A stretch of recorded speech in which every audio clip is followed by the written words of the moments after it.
How do I roll my where do hit we dice? roll it? You can do it in... Yeah. My question is that. Yeah. Where do we do it, sorry? Where are they in Beyond D&D Beyond? Where is hit I'll have dice? to look at someone's character sheet. Yeah. Yeah, I've got my character sheet here.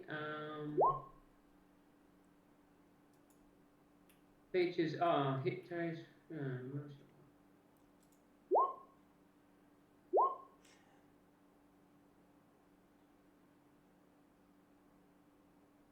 Where are those of you who are rolling hit dice?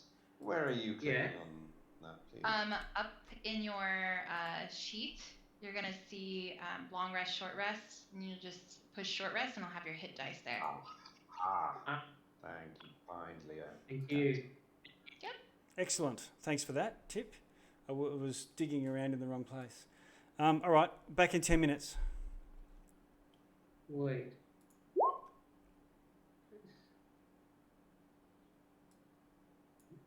On.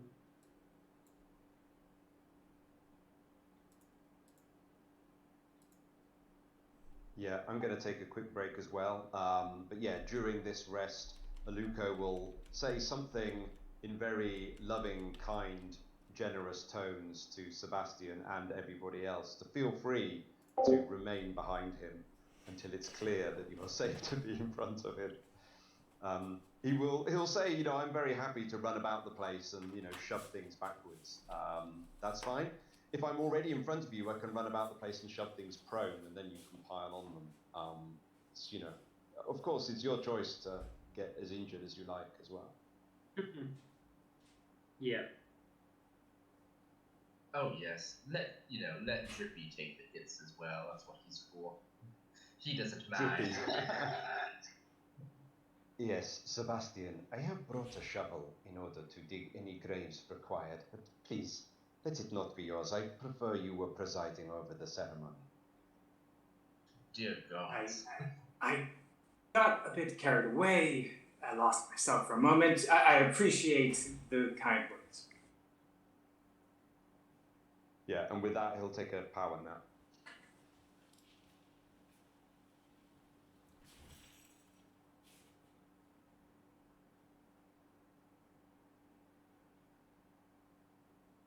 So what is the plan for, does anyone know any magic or rites to actually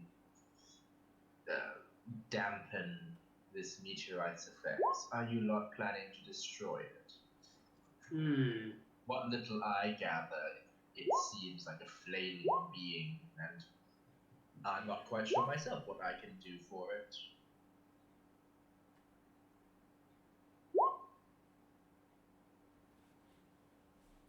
Yes.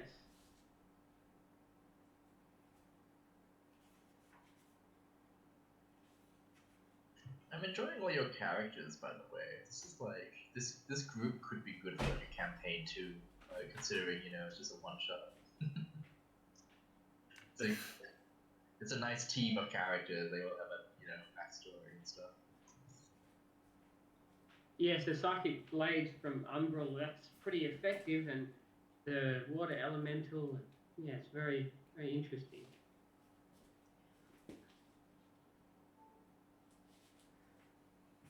I usually play clerics myself, so this is like probably one of the better warlocks I've made. I've had not so great luck with warlocks, but I find that with Tasha's, the conjuration is very, very good for warlocks, and it helps like do so much more. I've been really enjoying it. I now just like, if I make a warlock, it's always like, got at least one conjure spell. It's so good. Yeah. No, that's good.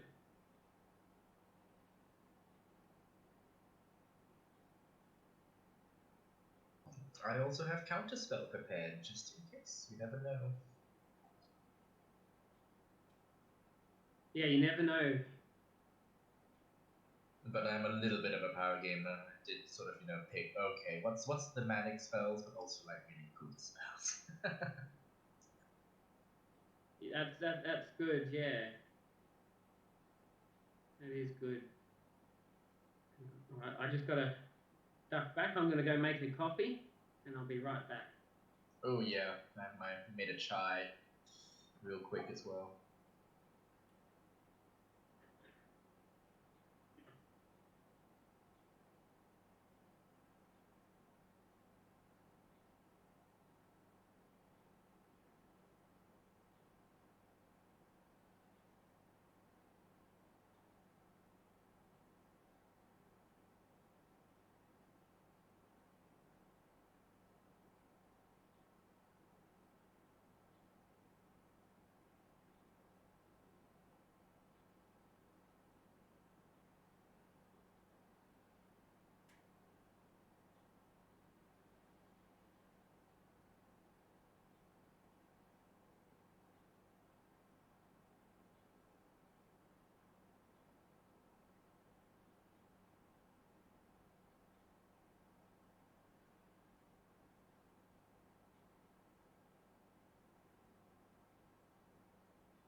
Okay.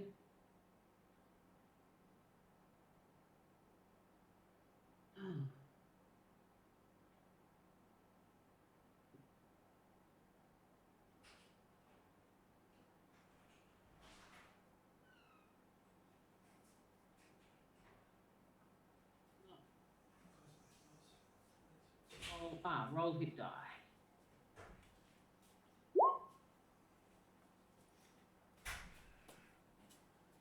I'm gonna do more. Okay.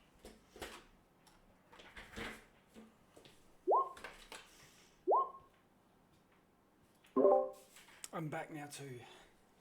Yeah. Okay. That's what I get. 12, 18, 19, 20, 21.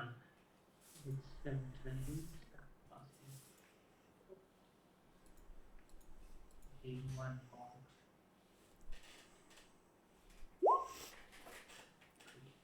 Oh, yes, 9. Oh, Yay, full health, 63. Fighting fit again. who's that?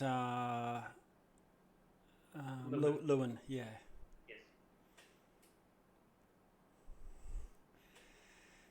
Right. Well, I'm here, coffee in hand. I don't know.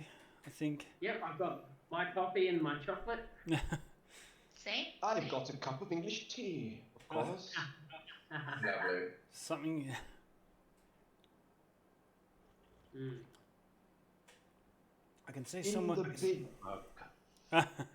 I can see someone muted there. I don't know. Kind of adventure. Not me. That's Jess. Ah, right. Hey, Dungeon Master. Hello. Lovely group of players you've got together for this one. I have to compliment you on it. Lucky. Alright. Well, it's pretty random when you come to these things, but when you yeah, it's a great group. Mm. Hopefully we I'm can. enjoying it. It's great. I've got my eye on the clock, just bearing in mind it's been hard to fit these one-shots in, especially ones for higher level. Mm.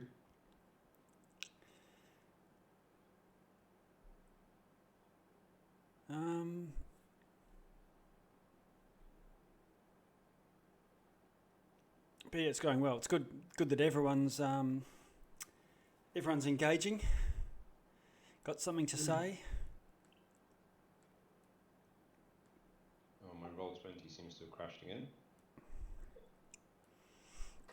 In Twitch, I've got your tokens on screen as a larger thing, as a little slideshow.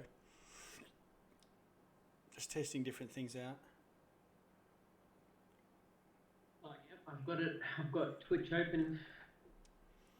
And I've got the I couldn't risk open as well. yeah.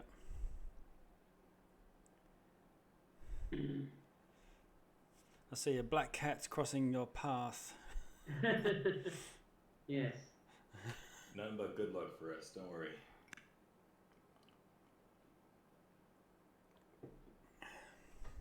What I think I'll do, if it's all right with you, DM, is second wind at the end of that fight, and then get that back during the rest. Sure, it recharges after a rest. Yep, no problem. Yeah.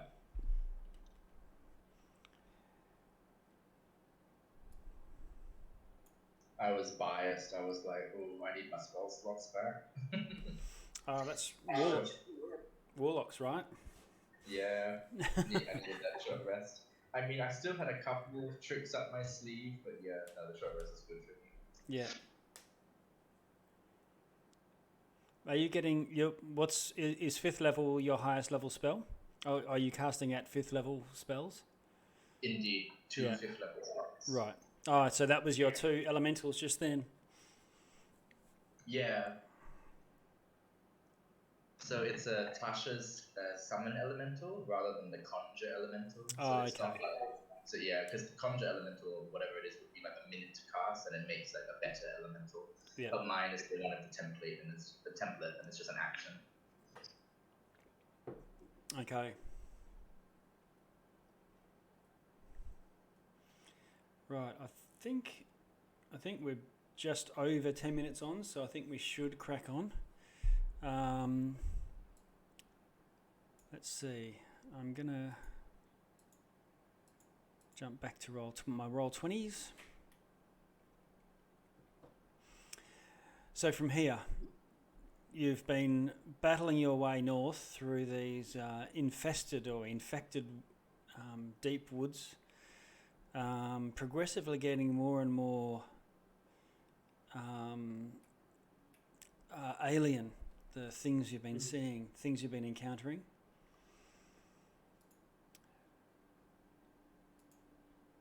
You've taken a short rest.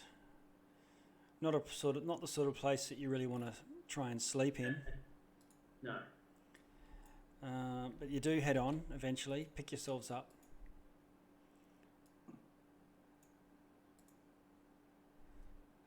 Find yourselves, let's see, I'm just going to repaste.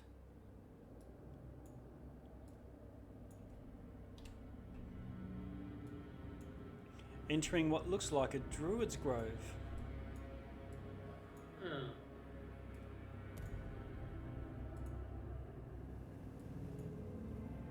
Do I pick up any Arcana in the area? Yep, so roll an Arcana check, if that's what you mean, or you're doing detect magic? Detect Yep, magic. yep, definitely. Okay. Okay. You sense that this would be a place where Druids would enact ceremonial rites, but don't sort of sense any specific magical effects of any kind right now. Okay. Then I asked Chova, what do you think of this area? Oh man, these when you have symmetry in nature, there's power that can be there. You know, a lot can happen here. Okay. Is it familiar to you? It's nothing that I've done a lot myself. I mean, I've known others that kind of, you know, it's kind of like here, like concentric circles to try to like focus, you know, like the essence of the forest. I mean, I mainly deal with up there, you know, man. But this you can do things with this can be a focal point. Okay. Alright. Can I make any kind of arcana check to understand or to ask my patron? Yeah, you can roll an Arcana as well if you like. Oh, can anyone help me? Or who's good at arcana? Should probably help them. They have already, so Sebastian just did. Okay.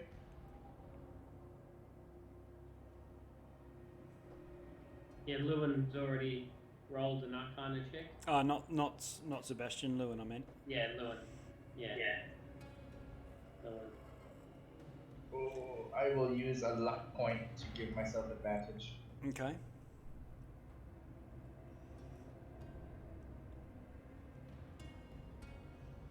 Oof. Oh dear.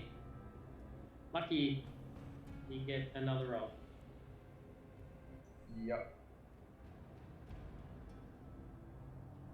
14. Big numbers. Oh, for God's sake. Oh. There we go. A 13. Okay. And I will use my pack boom to give myself an extra d4. Okay. Unloading. Yeah, pulling all the stops. Okay.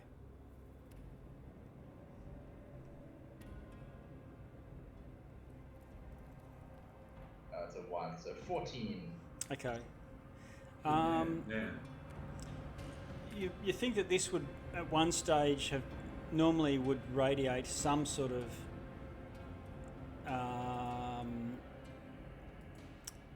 like consecrated holy aura. But right now it's not giving off any sort of sense like that to you. This place may be desecrated. You can see that you're still a fair way away from the stones, but you can see that they've got carvings in them, at least on the backside that you can see. Lewin, as you get closer, you can see that they're covered in some sort of black, sticky substance. I reach my sword out and scrape a little bit off. Okay. It looks and smells like black blood and smells of death and rot. Okay.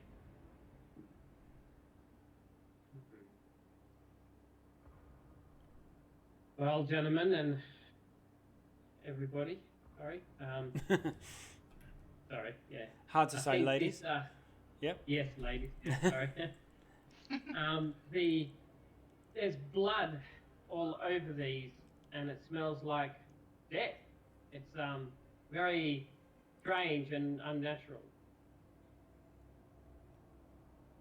And you said there's carvings on the back? Well, there's carvings on the. They would normally be all over it. It's just the faces have been defiled with blood on the where it's sort of more upward facing. Okay. Can I read the carvings? They're not in common. No, I've got Dwarvish and Celestial and Elvish. Can probably make it out in using with Elvish would pass. Yeah, Elvish. Okay, yeah. It looks like it's some sort of connection to a ley line, which is a line of power for druidic magic, linking sources of innate power from the earth. Okay. Does it have like a activation seat, like somewhere where I can? No, it's No? not your sort of forte, but you. Yeah. Yeah, it's something that druids would dance around and wave sickles and. Yep. What? I'll explain all that to everybody. Okay. I can also read Elvish, so I would like to join Lewin and use prestidigitation to clean the filth from the stone. Okay. completely. All right. You clean off the ichor, and can get a clearer view. How long do you want to take to do this? Because prestidigitation is pretty much a hand. So to clean these off, if you want to. Yeah. Well, it can clear 1 cubic foot at a time, so it's pretty slow going. Yep. So you could spend sort of 10 minutes or so cleaning them off if you wanted to. Yeah, I'm down for that. Okay. If we do that, maybe we should set up a perimeter of defense. Yes. Or I could summon Drippy and he could power wash all these stones. Yep. What do you guys reckon? I am happy to keep watch. Maybe it might be well to approach the stones with as much respect as can be mustered. I agree. Power wash. Yeah.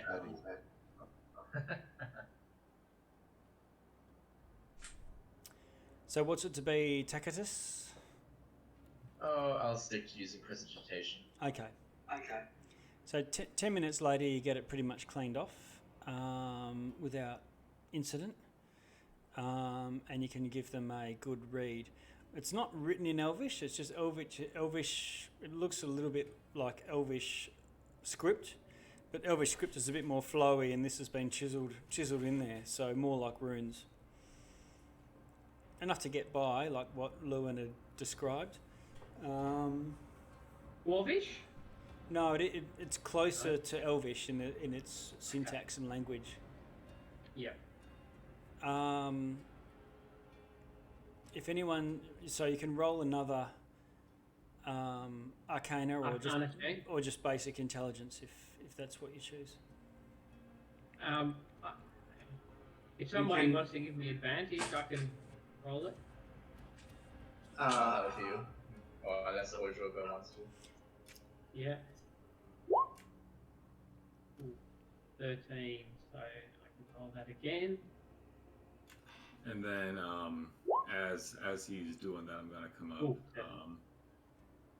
Hey man, it's the funny thing about these kind of areas is you really want to kind of feel what there is, not just read it to try to understand. You know what I mean? And through that, I'm casting guidance on them. Okay. So you can add a D4 to your 13. Well, 14. It's better. So how do I roll a D4? I can do it. Or there's a picture of a D20 off onto the side there on the left. If you hover over that, you get all the sort of raw dice rolls you want to do. You just click on D4 and it'll roll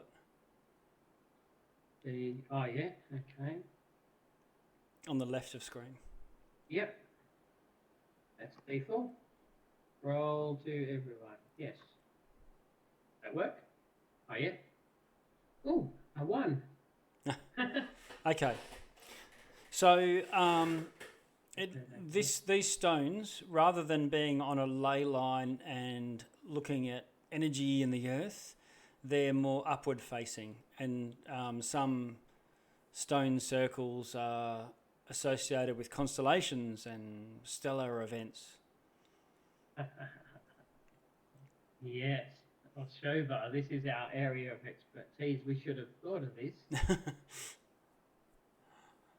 But together you just have, because you've he gave you advantage, and Yay!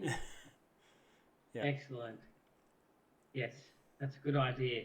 So let's put our minds to the stars and look at the constellations that these are pointing out, and then reference our charts and our knowledge.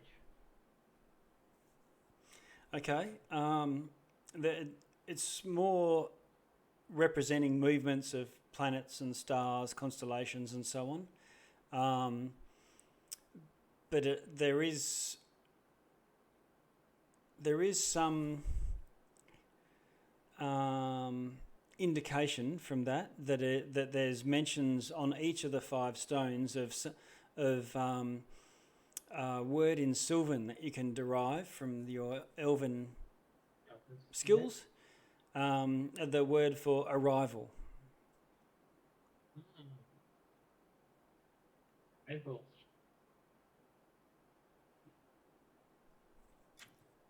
Oh man, you think something was intentionally brought here? That's what it's. Well, maybe not intentionally brought here. I think intentionally coming or has come. That's what I'm thinking.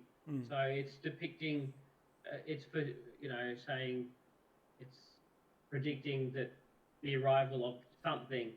Maybe it's the arrival of this meteor. Perhaps.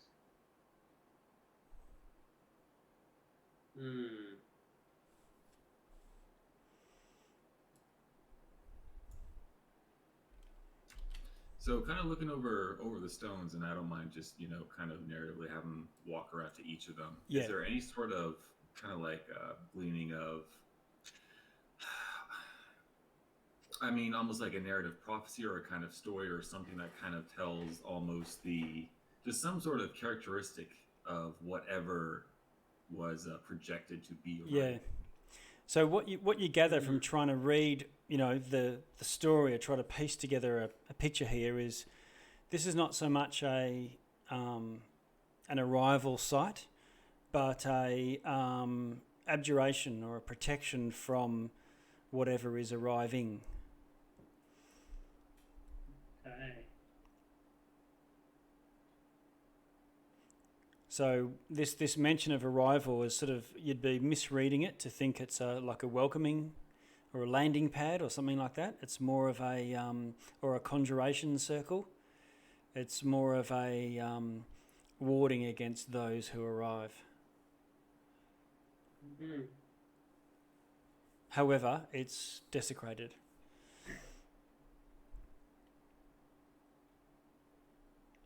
Sebastian will use Eyes of the Grave to attempt to detect any undead within 60 feet. Okay. You do detect undead in the area, and they're all around you, and they're invisible, but they're the phantoms of gnolls now that you can see them. Gnolls, eh?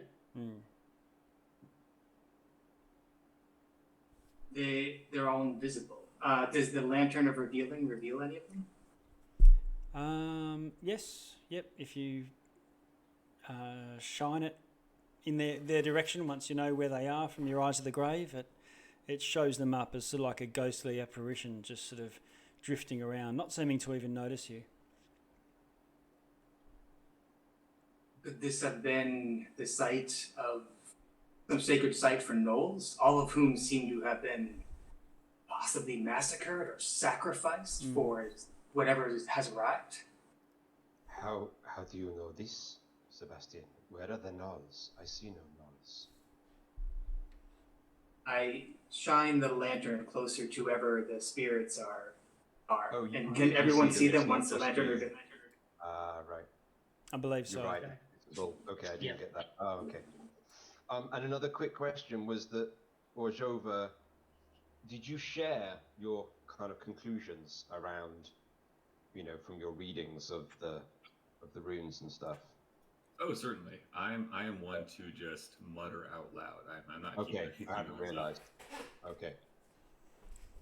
Because, Orzhova, from this I wondered, do you think that maybe there might be a way to re-sacralize this site if it has been desecrated? Because perhaps this might be a place to make a stand if we need to. Oh man, it is possible. It really depends. Really, like what desecrated, how strong it was. If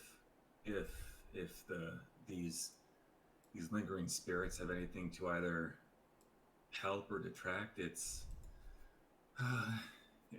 possible. Slightly of, yes. Sorry, continue.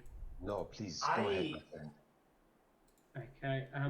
I think that would be a wise choice to see if we can purify this area, we have discovered that this area was a warding zone from whatever was arriving, and now that it's been desecrated, maybe we can restore it and it can help us in some way. As my friend says, Sebastian, I wonder, this is perhaps your domain to begin with before Orzhova takes over. Maybe, I wonder, do you know why the Gnarl spirits are here? I don't know why the null spirits remain, why they linger. And I can perform a ritual of sorts to imbue this site with influence of my domain, but it'll take a long time, a full day for me to do that. I wondered if the spirits were released, whatever that required, might that give our friend here, Orzhova, a chance to re-sacralize the site? Perhaps it's worth trying, although I wonder if it's not the spirits that are desecrating the site, but the desecration that is keeping the spirits here. Yeah. Aluko turns around and looks at Umbral.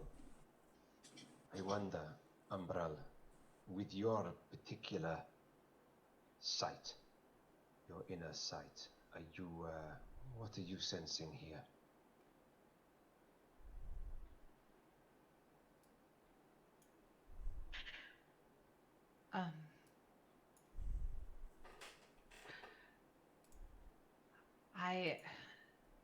I sense just death and unease. Nothing completely familiar that I could describe.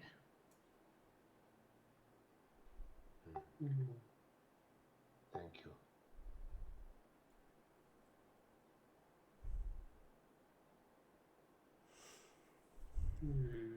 It would take for the clerics and druids of the party. You would know that it would normally take. It's more than just a blessing to consecrate ground.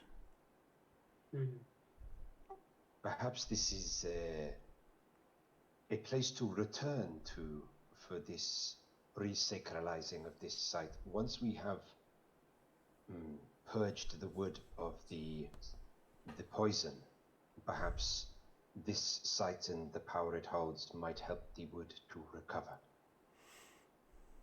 Yeah. That is very possible. Recover and ensure it doesn't happen again. So I can push on? Yes, let's push on. Before we push on, I could take a moment to appeal to my patron for intervention. I'm going to use divine intervention. Yep. That percentile dice. Okay. Just. Yeah. I don't think 30. I don't know. I don't know what the math is, but I think it needs to be pretty. Under your level. Yeah. Okay. So you ask for guidance, but Sebastian, I don't think you get an answer. The human condition. All right. Well, perhaps it is time to move on.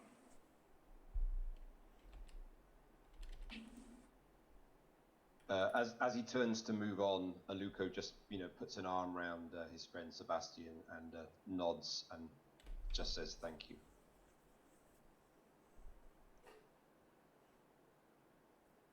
Okay.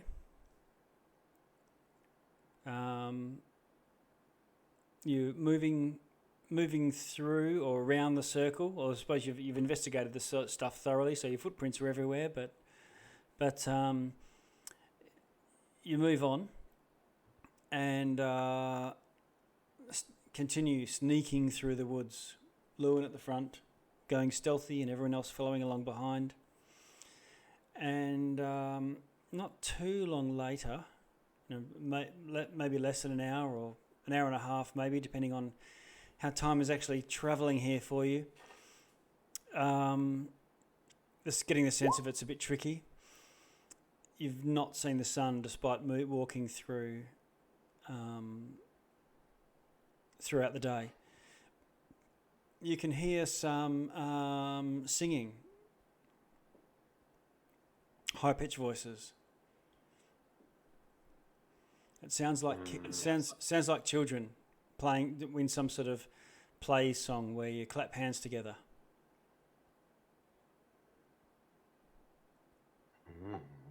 Joyful sounds. The first we have heard in this wood. And continuing on, about 50 feet or so through the dense foliage, and it opens up.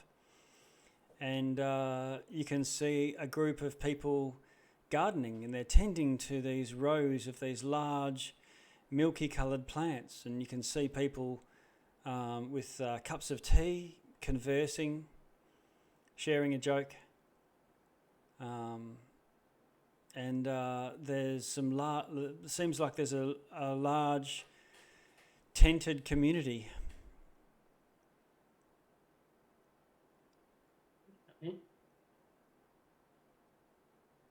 And we might have arrived. Someone leans on his hoe and says to you, "Ah, welcome. More. And he calls out to everyone. And all these villagers... Quick question, was anyone at the back of the party hanging back behind us all? Like, was anyone at the back taking this moment to stay unseen before we broke the tree line? I think anyone in the back rank could, if you want to. I've bunched you all up, but that's more about the nature of the map squeezing you all up. So if Umbral or who's that down there, Sebastian, either of you wanted to sort of stealth at this point, you could before being seen. Oh yeah, absolutely. Okay. Can you Sebastian isn't really stealth adept. Yeah. Okay. So you say, "Hey, Umbral," and turn your head, and she's not there.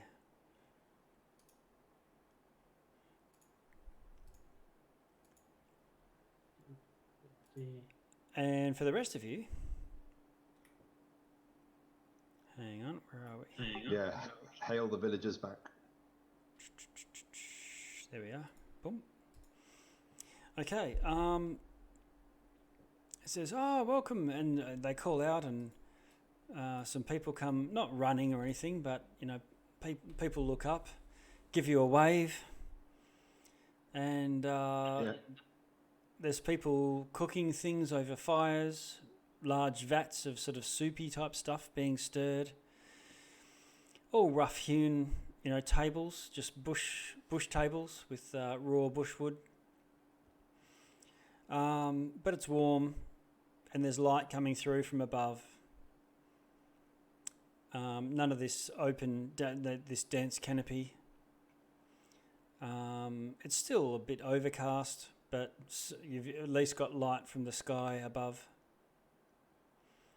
Aluko is stowing his weaponry and shield and so on, and very much broad smile, open hand out to greet people and shake hands and ask them how they are, and Okay. very, very, very, very genuinely just all paying attention to the people and being glad to see them. You see plenty of people sort of just lounging around small fires.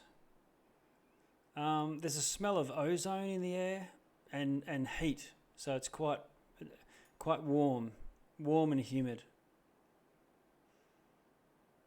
Lewin does the same and sheathes his short sword and approaches the gentleman that's in front of him and asks them, so this is the camp that we've heard so much about from the Herald, is it? Yes, you're here. More followers of the teachings of the Herald, everyone. And is there a meteor close by? Well, yes,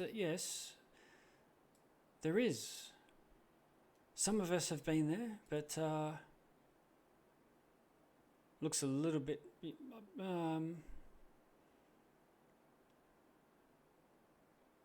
Yes, but first, let us.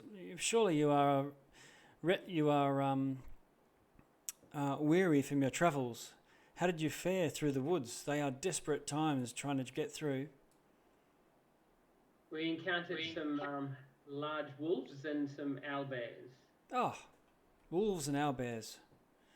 Yes. Alas, my horse is lost. Oh. Yes.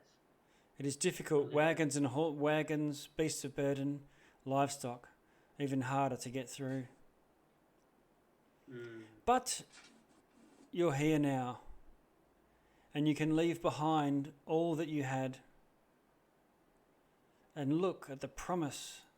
And he sort of gestures a sweeping arm out, and you can see there's a few people looking at you, but some are just sort of idly chatting. You can see there's a couple, young adults holding hands, walking around the edge of the clearing. I think Aluko is kind of sauntering gently, taking everybody in, not missing anybody, but also sort of subtly making his way towards wherever the hearth of this community would seem to be, whatever that form that takes. Okay. Well, yes. If you're, you'll want to speak to Ezra. Taking the attention. Okay. If he can. And eventually, a middle-aged man comes to you and says, "Oh, welcome." And when you go to shake hands, he's one of those politicians that holds your hand with his both hands. He takes a very big, strong, rough, gnarly hand. Right. And it is well shaken, and I am Ezra. Ezra, wait. I'm the first to follow the Herald. Seeing the two-handed shake, Sebastian is going to make an insight roll to try and see if this man seems genuine. Okay. Can you roll the insight for me? 23. I was going to say the same thing, but wait for him to say a few more words. Yeah. And then I'll do likewise. Okay. Yeah, well, maybe I'll just make the roll now, and you can tell me if the next thing he says seems genuine. Yeah. Or not. Okay.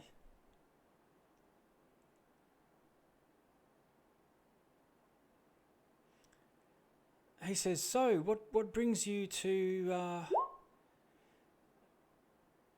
our campsite?"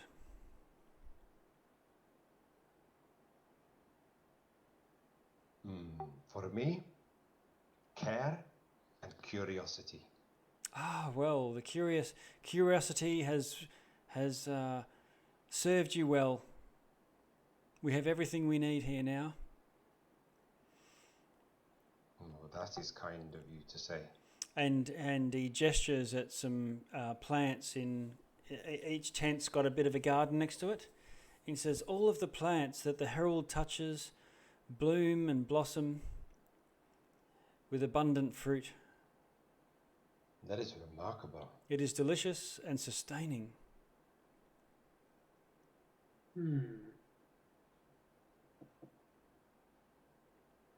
I think Aluko can't help but cast a glance back over his short shoulder Yep. at Orzhova when he hears that.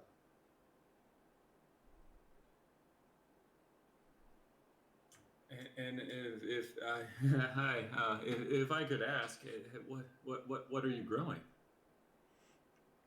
Oh, these are fruit from the heavens. Not the sort of thing you would find normally, but and they're these hefty, bulbous, like a pale white prize-winning gourd or cucumber type things growing on vines. Oh. And you said that they're sort of tending to these white flowers. No, not flowers. Fruiting. When we first walked in, I misunderstood. Okay, they're definitely not tending to white flowers, or I thought you said there was something white. Yeah, milky white fruit. No? Plants. Okay. Yeah. Okay, same thing. Okay. When you say this is fruit from the heavens, do you mean that it is literally descending from the heavens? Well, the herald teaches us that it is a blessing from the heavens. Clearly, the gods have chosen to reward us for our suffrage under the warlords. Now, as you're being rewarded, are the other people in the village, are they being taken from? Is this fruit growing at the cost of the crops of the village? Oh, I wouldn't know. We have no need to return. No one who has come from Arklin has chosen to leave. And yes, Sebastian, can you do an investigation for me? Sure. All right. Investigation. Okay. So, with him saying, no one ever chooses to leave here. Your estimation, based on the crowd that was at Arklin, was roughly, between 100, 150 people might have been there, and it was about a half full village. So you'd expect about 100, 150 people to be here. And also from what you gathered in talking to the townsfolk back at Arklin. But based on the number of tents and the number of people around, you would estimate that there's far fewer than what you would expect to see here. Maybe 50 people in total. You say no one has chosen to leave. Have people chosen to depart, possibly their bodies, possibly the mortal world? Have people left in ways other than physical? No. I was talking about returning to Arklin. No one has chosen to leave this, our camp, to return back. Some of us suspected that we might come and visit and then find it to be a fraud, or, shame to say, the herald was incorrect in her readings, but that's not proven to be the case, and we've all chosen to stay. So everyone who's come from the village is still here right now? Yes. Do I believe that? He's speaking the truth, but Aluko. Feels you don't detect anything, but he's probably, it's probably a bit of a twist, and with your look of tilt of a head or something, he says, well, what I mean is, when people are ready, the herald takes them to the crater. Ooh, to the crater. And they descend. Descend, not ascend, huh? Well, the crater is projected from the heaven and come to us. We have no need to go to the heavens. It is beneath the earth. This is but a form of comfortable limbo before we're ready. The camp here is like a gateway. It is a holding place. Yes, a place of waiting, but we are willing to wait and comfortable while we do so. Eventually, the herald deems us ready.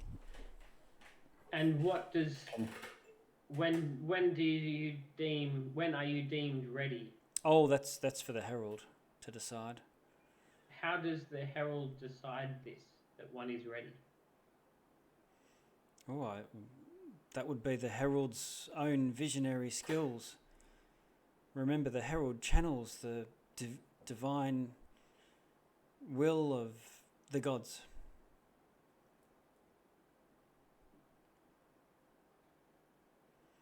But we are here for the long haul.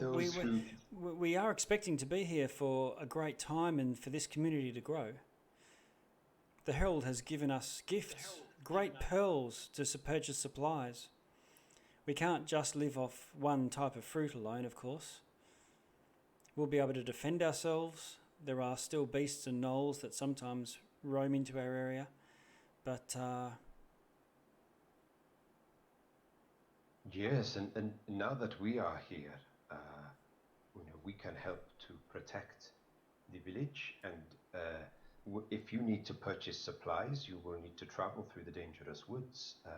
We, of course, can protect those journeys. I am glad to be here and be in service of the village in this way. We all do our part with thanks. And those who descend at the crater, they go to a better place? This is what you understand? Oh, yes. Good. Can you imagine going from somewhere like Arklin? The relief of this place. It's indescribable. You experienced it. Yes. So, they show you to a tent. Tent looked like it might have been occupied at one stage, but the bedding and things are all still laid out.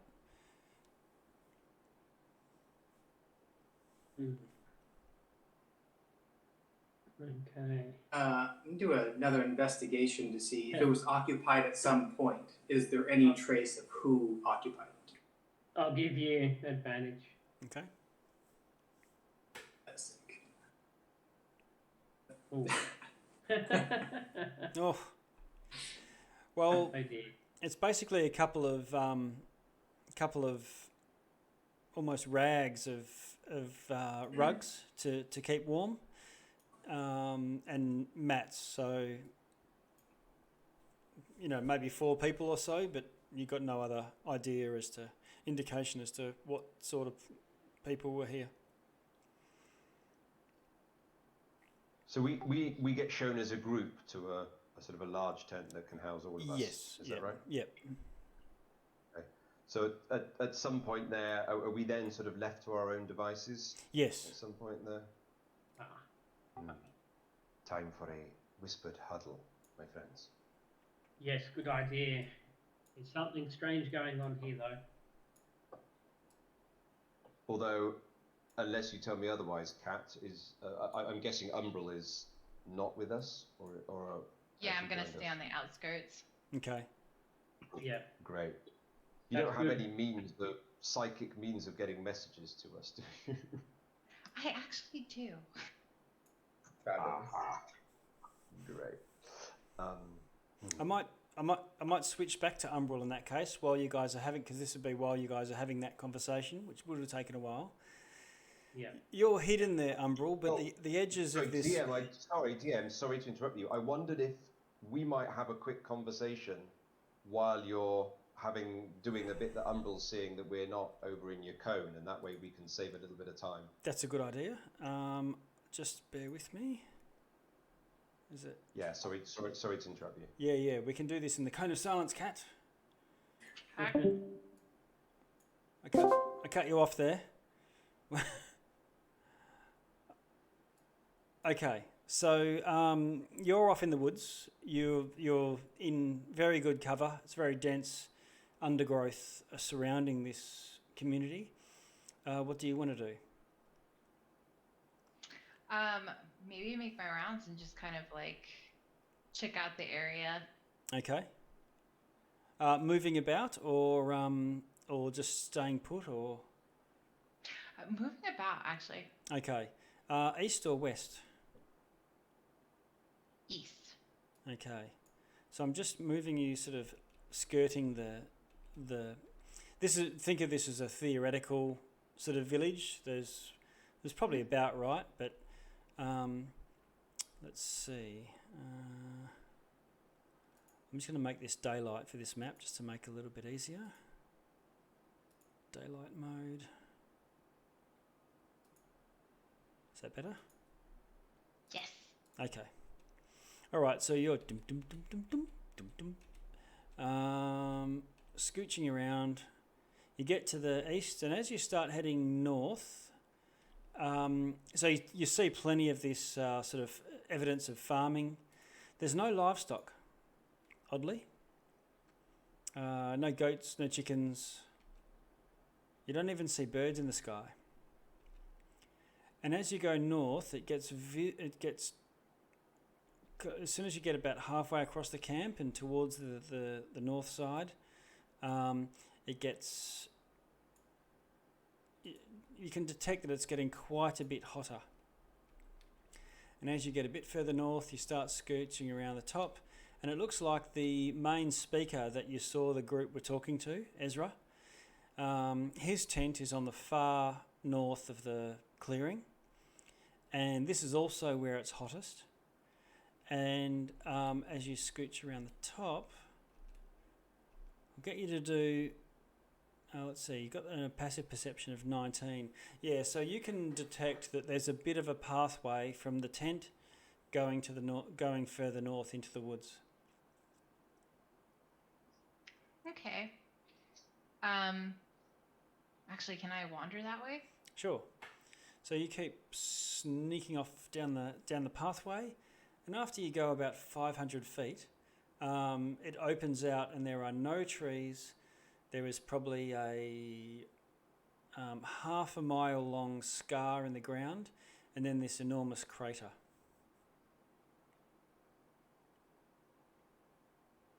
Ooh, perfect. I might take that opportunity then to alert my buddies. Okay. And is that the psychic ability where you creatures you know within 1 kilometre you sort of join minds? Actually, let me see. Psychic Whispers. Do you want me to link it? Is it Psychic Whispers? No, that's okay. I can. Yeah. Because otherwise they'll all see it too. We don't want that. Well, assuming you can connect. PSY click. Whoops.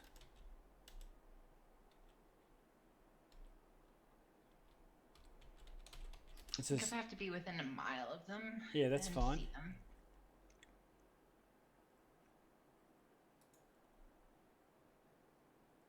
Dissonant Whispers?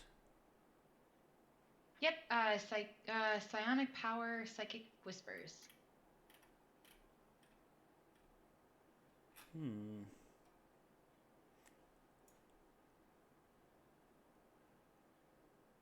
It's from Tasha's, isn't it? I think so. Soul Knife. Which is Rogue. Soul Knife. Psychic Power. Psychic Whispers. Why didn't that show up? D&D and Beyond didn't find it for me. You establish a telepathic communication between yourself and others. Perfect for quiet infiltration. As an action, you choose one or more... Okay, as an action, you choose one or more creatures you can see. So you need to be able to see them. Mm-hmm. So if you get back to the clearing and you can spot them, then you can connect to some. Up to a number of... What's your proficiency bonus? +3 at this stage? Or... Yes. Okay. Oh, no, 4. 4, okay. So you can connect to 4 people. And then you connect for as many hours as you roll on the dice. And the first time you use it, it's free. Then it uses a point after that. Okay, cool. So you do the little sneaky back. Mm-hmm. Where to from here? You're back at the north. Maybe I'll start moving west back to where I was, just to Okay. get an idea of the whole camp. Okay. At this stage, I might get you to do another stealth roll, just because it's Okay. long enough to... Phew. Okay. 21. Okay, you find the west much the same as the east. And when you get to about here, I'm going to assume at some point you'll see these other 4 characters come out, such that you can, eventually they're going to come out of the tent, enough to spot them. So we can switch back to these guys, and I'll get a feel for, assuming, unless they're going to do something sneaky and have some of them come out and some not, and then if whoever comes out, you can sort of tag them with your whisper. Yeah, Okay. I think I'll do that. I'll stay sneaky. Okay. I'll stay in the shadows. Okay, cool. All right. Okay, back guys. So what do you guys have a plan? We were debating a no. plan and waiting. Sorry, what was the... Are you coming out of the tent at all? That's probably what I need to know first. Or are you... I don't think Yes. we made plans to come out of the tent immediately. Okay. All right. That's it. I think we're waiting a bit for Umbral. We had a conversation about scouting versus, the dangers of scouting and splitting the party, as it were. But I think for Aluko, he's waiting to hear back from Umbral, and if they don't hear for a while, then it starts to be a bit odd that they're just huddled in the tent. Yes. And he would propose to everyone, he's just going to step outside and go back to the hearth fire and remain as close to that as he can. You'll know where he'll be. He'll be at the hearth. Okay. And what But about... it's just a proposal. What If about... anyone wants to go to that, that's What fine. about for the rest of you? No, it makes sense. If we have our one kind of hanger on just out and about, we may want to be out to see if there's any kind of message relayed or something. Okay. So, Umbral, do you want to pick up from here? Oh, yeah. So, sorry, who's moving out? Aluko's It's just... Aluko's the first person out. but Aluko's going to go, yep. But he'll ask Sebastian if Sebastian would like to join him. Sebastian will go with Aluko. Okay, Great. both And of you. then we come out of the tent and make our way towards the hearth fire. There we go. Okay. I'm going to telepathically whisper to both of you then. And she's going to say, I found a mysterious pathway outside the camp. I found the crater. Sebastian will first look stunned. Sebastian, you hear that in your mind, and you, Aluko. You can't both hear each other, but you're both... Did you hear that? Did you hear that? Yeah. And can we have a sense that we can reply? yes. Yes. But just that Sebastian and Aluko can't hear each other. Yeah. So it's like you've got a switchboard operator. After you, mate. Sebastian will reply, "Tell us where to meet you," and then he'll look to Luco and go, And she'll say, sorry, go on. No, go ahead. She'll say to Sebastian, to the north of the camp. Meet me there.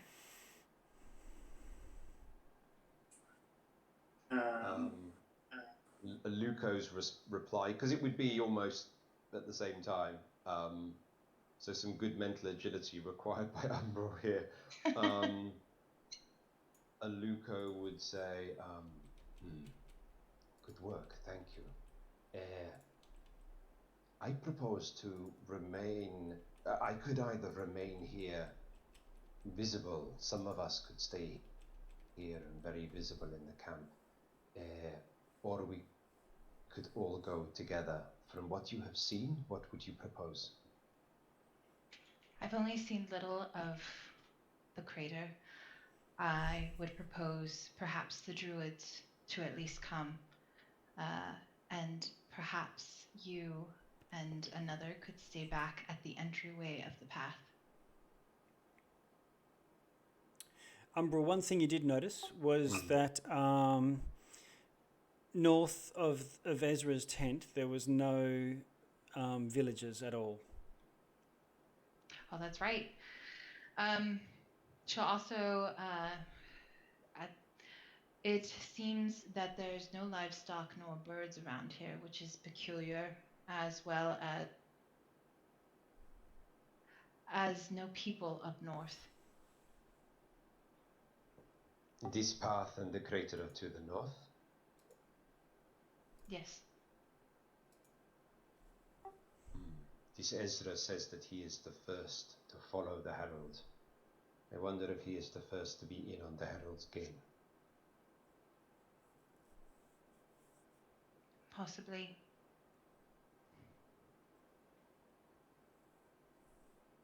We can return to the tent to discuss this with the others. All right.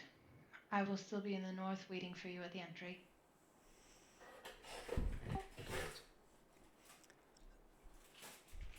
And Umbral, I guess, will move towards that spot again. Okay, you can move yourself around up to there. And Aluko and Sebastian, I was just assume you've still got mental connection to Umbral, so you can keep talking if you need to. We can all stay in the same chat, and you can relay or convey your discussion to the others, so that you're all party to it. Yeah. Back to the tent and have another quick huddle. Okay. And relay all that. What say you?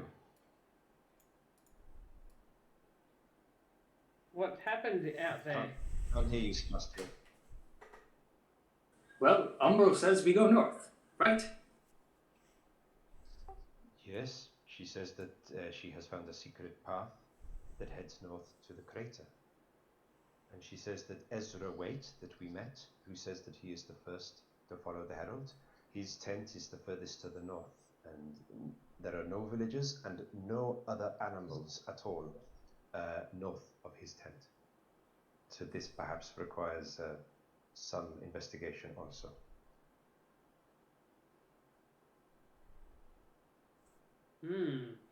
Strange that there's nothing up north.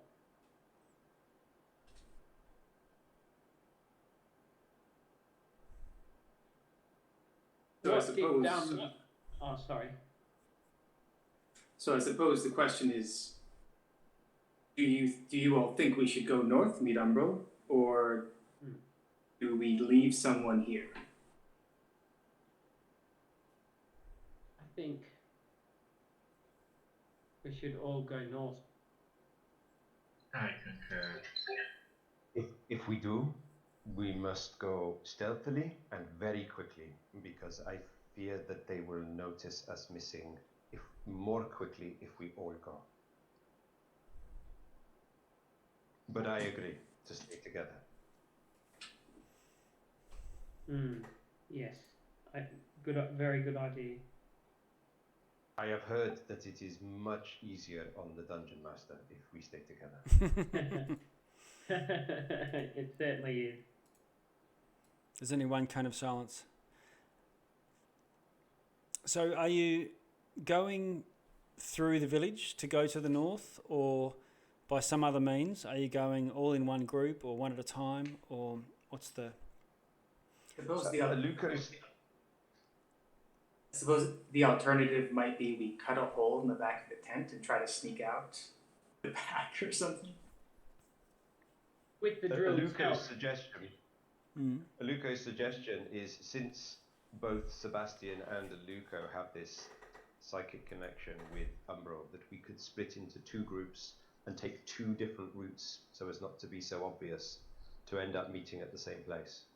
And Umbral can call us in, give us the directions. We could also get the Druid Orshova to lend us into Pass Without Trace, or... Maybe when we are nearer, but we are in plain sight in the village. Yeah, no? that's right. Yeah, in plain sight. Good point.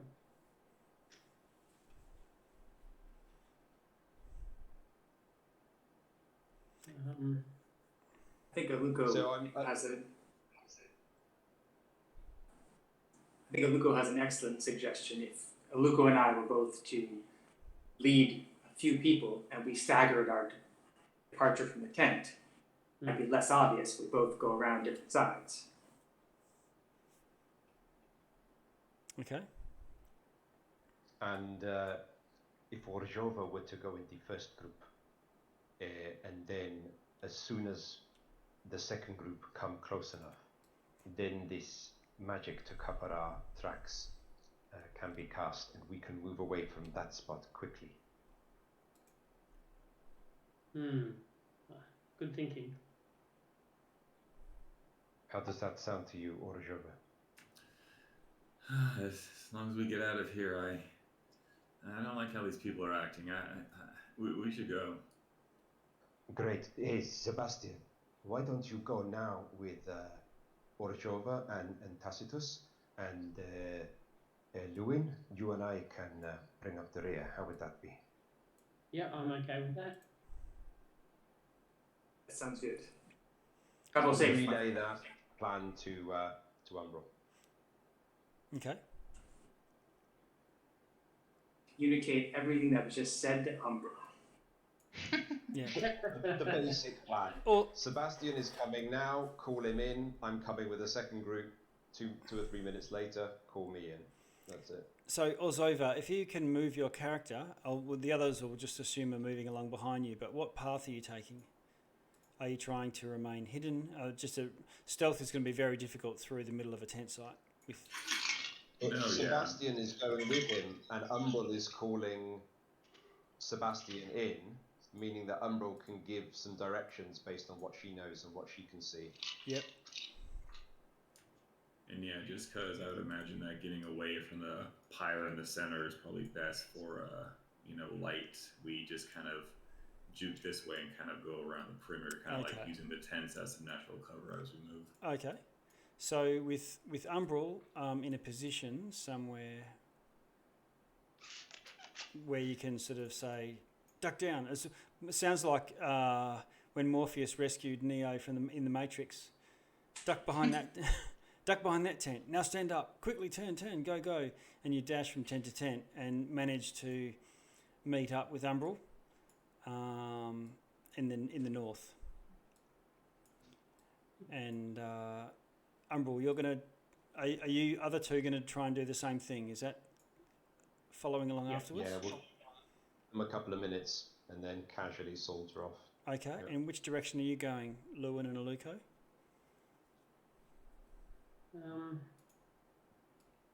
I'm sort of thinking same but different. So Okay. maybe, initially go north and then round that tent, and then or like head towards our tent and nip in for something and come back out again and then saunter that way. So ultimately we're going the same way so that Umbral can call us in, but we're just taking initially a slightly different route. Okay. So I'm going to give Umbral, can you do a stealth roll? with advantage. Okay, Oh, wow. so you roll a 29 and a 30. So you're effectively guiding these guys with a relatively good plan. And so while they're the ones doing the sneaking, they don't actually have to not step on twigs and things themselves. You're more getting them to do things at the right time with you having a sort of good commanding view of the area. Can you do another one for the other two? See if you guys get through. With advantage. Nice. Okay. Nothing below 20 out of all those 4 rolls, and a 21 and a 25. So I love rogues doing my stealth for me. That's yeah. great.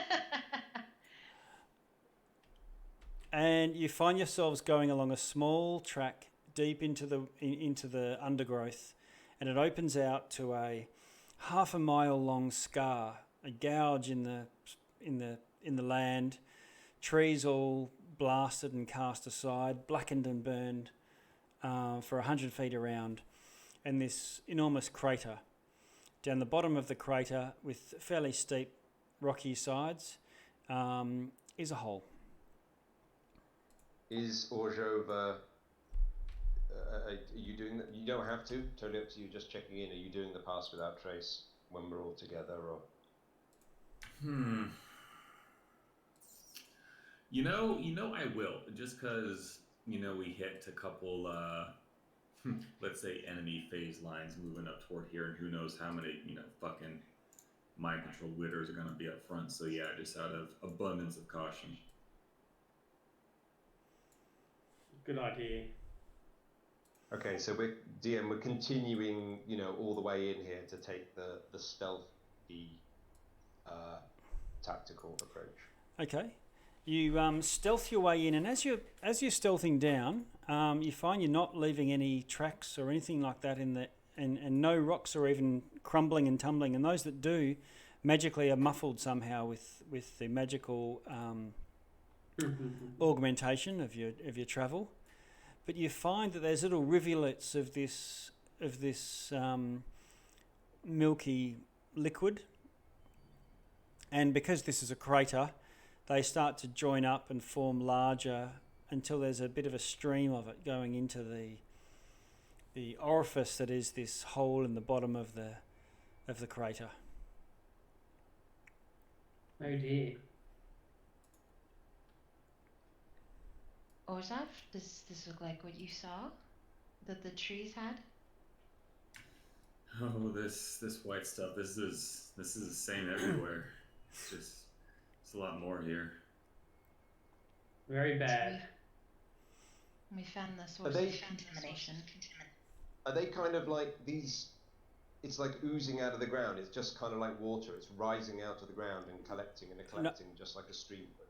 Yeah. So rather than rising out of the ground, it might have risen out of the ground before, but now it's sort of running along the ground in little rivulets, joining up. But we didn't see it. We didn't see it like it's not emanating from. We couldn't see where it was emanating from. No, it's somewhere towards. It might have been a metre below the surface, but because the crater goes a lot deeper than that.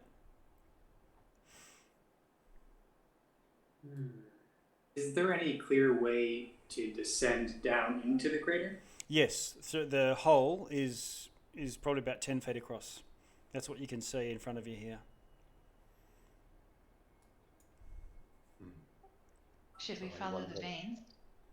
I wonder, Umbral, if you wish to go, or you or Lewin wish to go a bit ahead of us.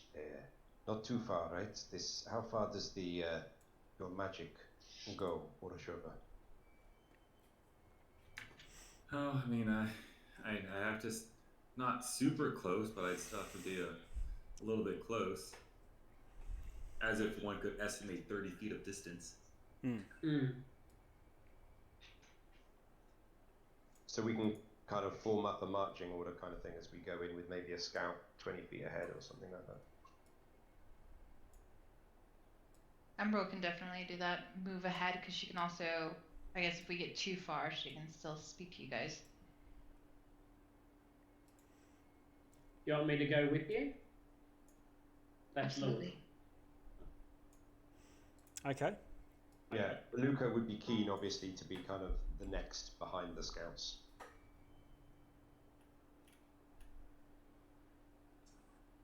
Sebastian will be behind Aluko and is reveling in how stealthy he feels. He's just never felt this stealthy in his life. Okay. So what are we doing? Are we moving this way? First step in. Lead on, Umbral and Lewin. Do you want me to do a stealth or not really? We'll roll it when it matters. Okay. So are we moving ahead? I think so. We're walking here. Only 20 feet. You are 20 feet ahead of everyone now. Okay. I haven't got anything on. I've got a big black screen. Oh, do you? Yeah.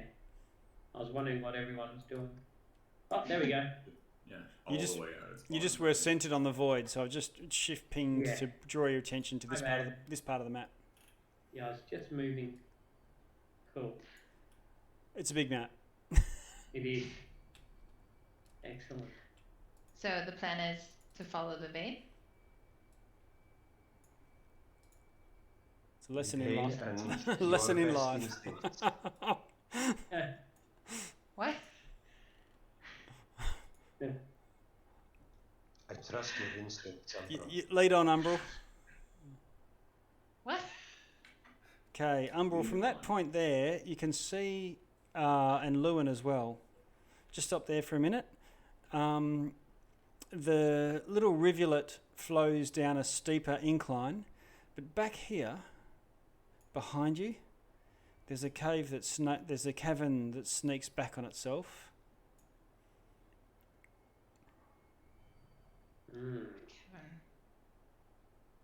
Should we pursue this, Lewin, or should we go? I think we should check the cavern.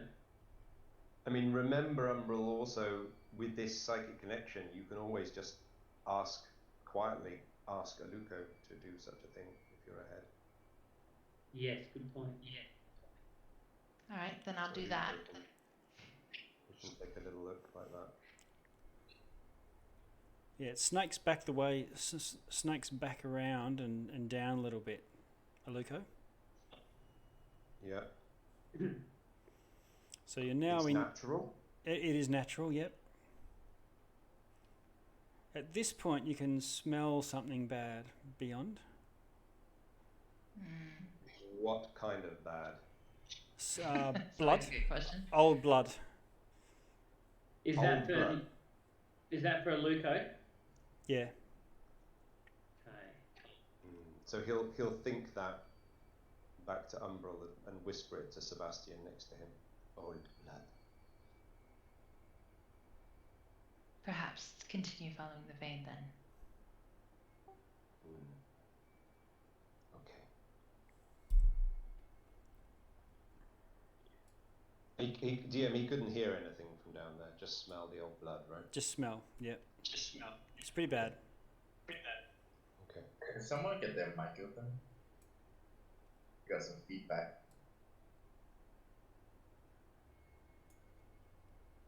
Can you hear it now? No.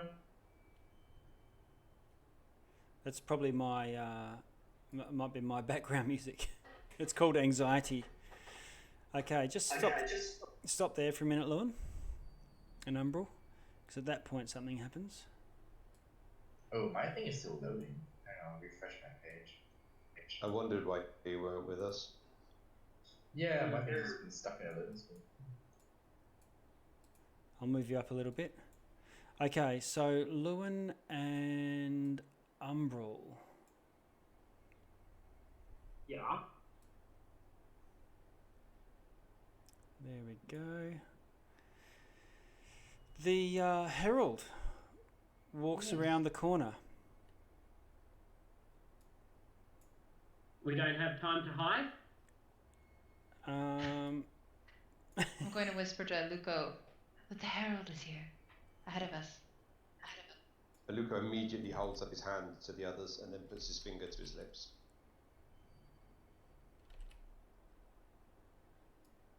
not possible for me to duck behind here? Oh yeah, you two can both roll stealth checks at this point. Lewin and Umbral. Okay, I'm going to give it a shit. go. Hold on. Don't forget, we still get our +10. Yeah. Oh god. Sorry, give me a 36. second. My roll 20 is now flipping crazy. Oh no. Oh.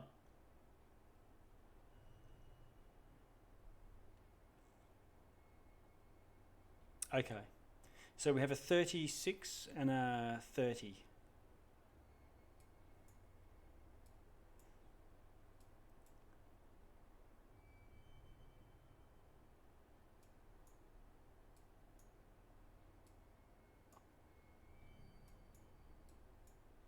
Aluko is just gonna make the sign of a T followed by an H with his hands to the others next to him.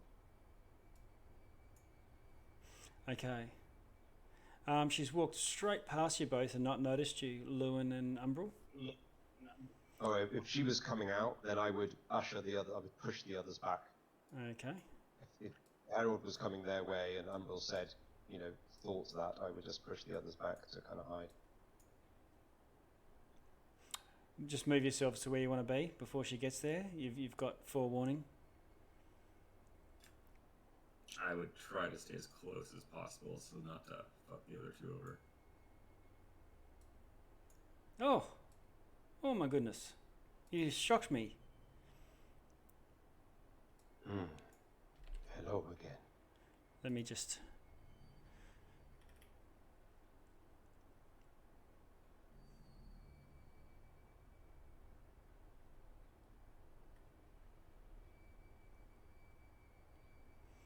She looks at you all with a mix of pity, but also revulsion, and says, "Why? Why could you not simply have left us in peace?" Eagerness and curiosity, dear Harold. Ah. Then follow me. I only speak for myself, of course. Join the others. Come. DM, but my roll 20 is also lagging. All right. So Aluka will start to follow nice and slowly and calmly, and will think to Umbral, letting her know what's happening. And leave the others to decide what they're doing. Orzova and Tacitus. Sebastian, I can see you're following along with Aluko.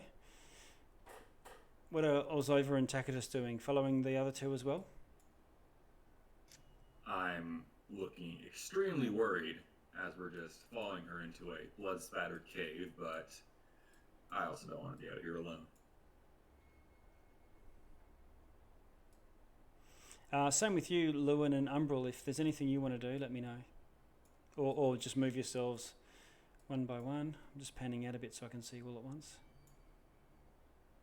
Lewin, should we stalk them from behind just in case?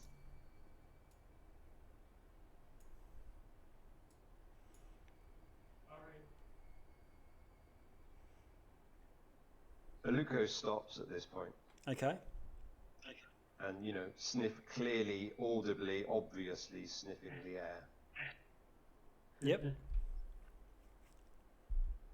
Can't see the herald, so don't know if I should be able to, or I don't. No, I can't see them. I don't know. No, don't it know if they're in bends. earshot. It bends around to the west further. Like it's a bit of a twisting passage. Okay. I don't know if you can hear me, Harold. I am no longer keen to step forwards. The smell in this place is frightening. Okay. Sebastian will light a lantern of revealing. Okay, just hold it there for a moment.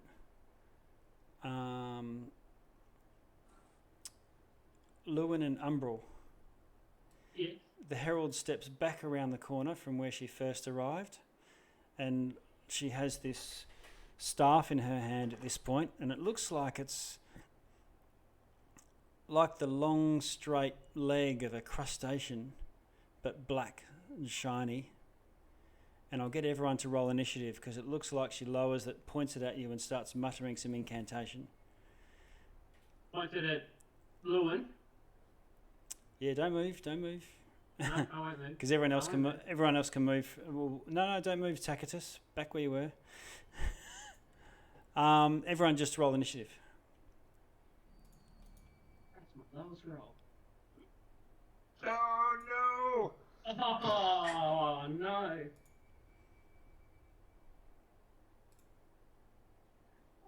no! Aluko shoots out her hand and grabs Sebastian's shirt. Okay, so we've got 1, 2, 3, 4, 5, 6. Everybody's in there? Yep, so... Oh, 22. Okay, so now I'm going to assume that Umbral, on seeing the herald, there's enough time for you to shout a quick, "She's here with us to the north," or something along those lines. Aluko, you're far enough to the south. I'm just going to, for the cinematic effect, you've come around the corner. I'll move you back in a second. Just into a large cavern, and it's just covered in bodies. There's probably 70 or so villager bodies in here. Sacrificial. All in various states of decay, but it looks like they're missing the insides of their heads. Oh dear. The heads are still there. Okay, and so the floor is littered but not piled up. Littered, yeah, that's right. Yeah. And they, so it would it be a reasonable guess for Aluko that some kind of creature has, the people have come in here and some kind of creature has had them in this way? Yeah, they've all got some sort of enormous life-ending injury in the back of their head. Okay. As soon as Umbral says that, she's here, then Aluko will just spin round and just relay that really quickly. Yeah, okay. The herald is back up there. All right. So that gives us enough. So you've got enough to know what's around the corner. The herald is now in full battle mode. Tacitus, what do you want to do? We're still way back there. Sorry? Sorry, my thing messed up. Okay. I will move 15 feet or so. I can't see much. 5, 10, 15, 20, 25. We're going. Oh. We're going down here, aren't we? Okay.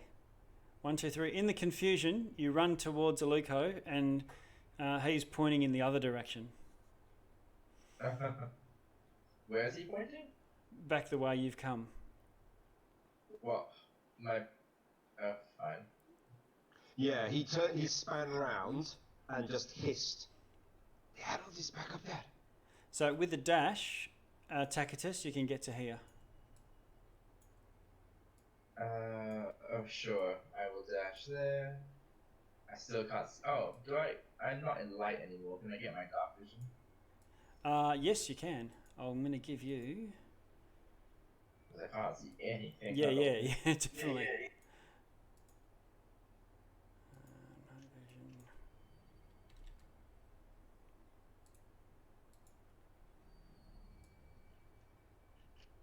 How's that? Yes. Okay, and let me just see how far away. Is there any way to tell what she's casting a spell or a cantrip? You don't know. Fine. I will make a tentacle next to her and attack her. Okay. Tentacle, what are we using? We use a water elemental and make it small.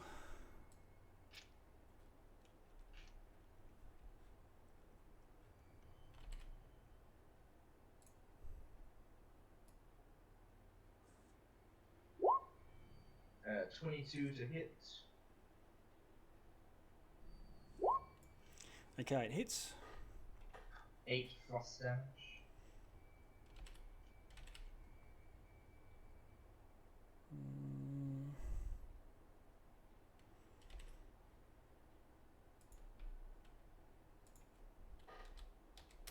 Okay.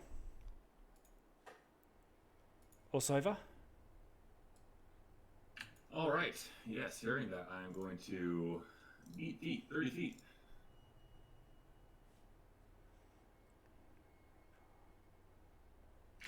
And I can only see Umbral. You could probably get a bit further than that. If you wanted to, you could probably be one square in front of Tacitus, if you wanted to be. Sure. I need to Okay. see something. Ooh. Ah, balls. I'm a human. I can't see shit. Yeah, so I still only see Umbral. I will... Shit.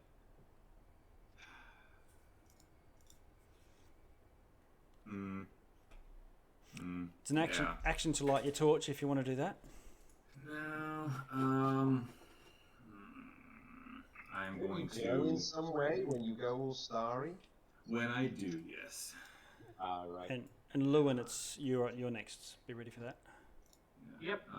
Yeah, you know what? That's what I'm going to do. I'm going to use my wild shape form to activate my starry form. Okay.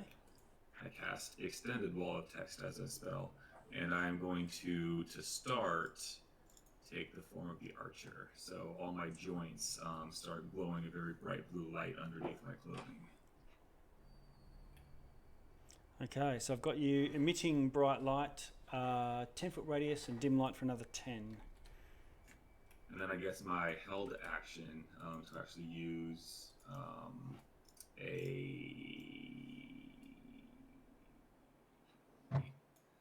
Yeah, I'll keep it in theme. I will hold Moonbeam if I see her. Okay.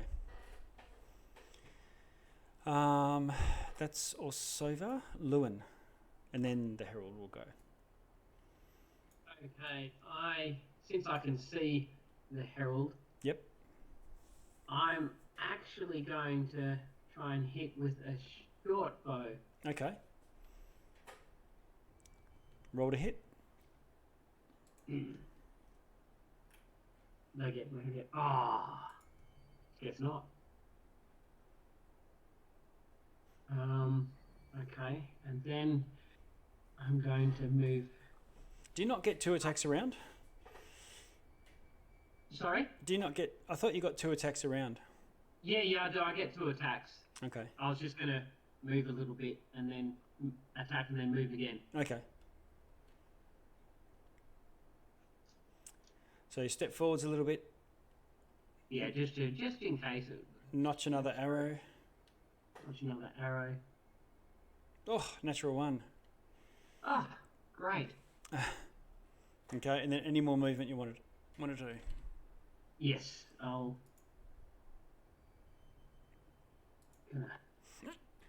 So that's hiding around the corner, right? Yes, it is. Cool. I'll wait there so that I'm out of her line of sight. Okay.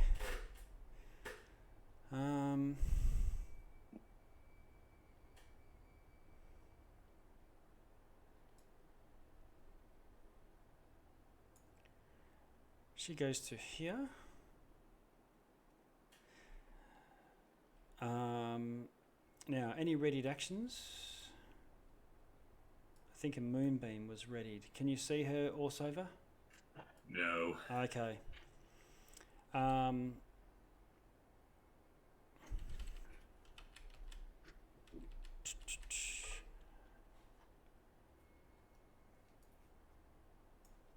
She starts. Being human, man. Yeah, she starts gesturing. What? Casting a spell. Why is my thing doing that too? Shit.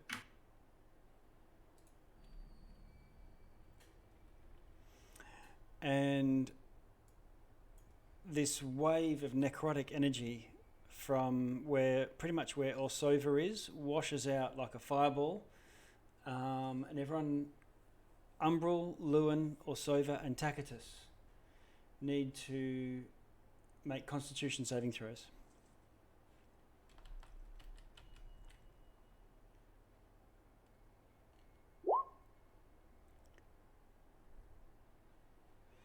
Okay, so Lewin fails with a 1, Umbral passes with a 15, Orsova fails with a Umbral passes with a 19.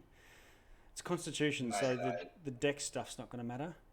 I haven't rolled yet, so dex, is it a dex roll? Oh, that one was your short bow. I was looking at that. Yeah.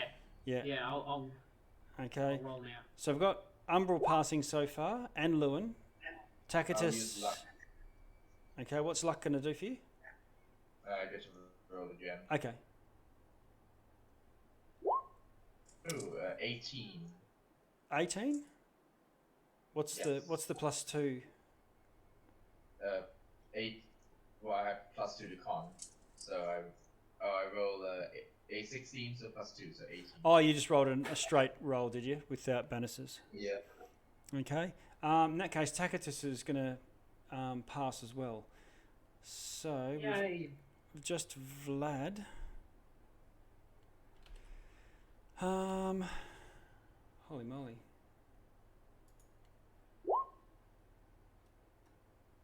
Oh, that's ridiculous. Okay. 17 damage to Orsova. Possibly breaking Constitution. Yeah, one on D6s. 1, 2, 3, 2, 4, 2, 1, 2. Wow. Really good. And everybody else taking, what's that, 16? So 8 damage. That's an area of effect, right? Sorry? Yeah, it's area of effect. Yeah. So I'll take nothing, right? No, it's Constitution. It's only dexterity saves that evasion's going to work on. Yeah. So 8, is it? Yeah. Cool. Oh, whoops.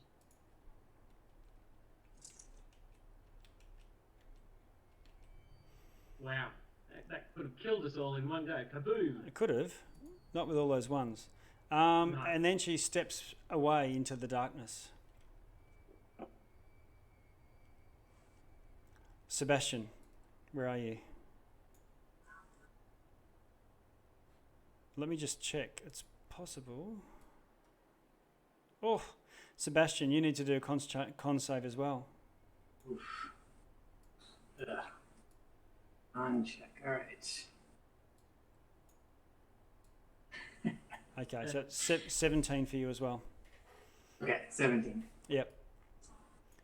That might disrupt concentration spells for anyone.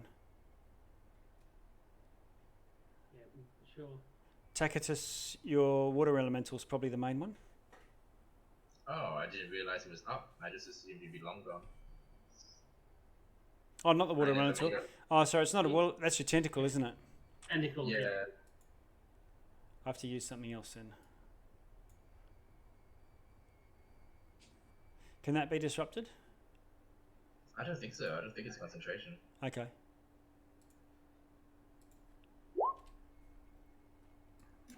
Well, my pass without a trace is still up for what that Oh, means. wow. Okay. So, Sebastian, what are you going to do? Sebastian, with the Lantern of Revealing up, is going to move into this cave.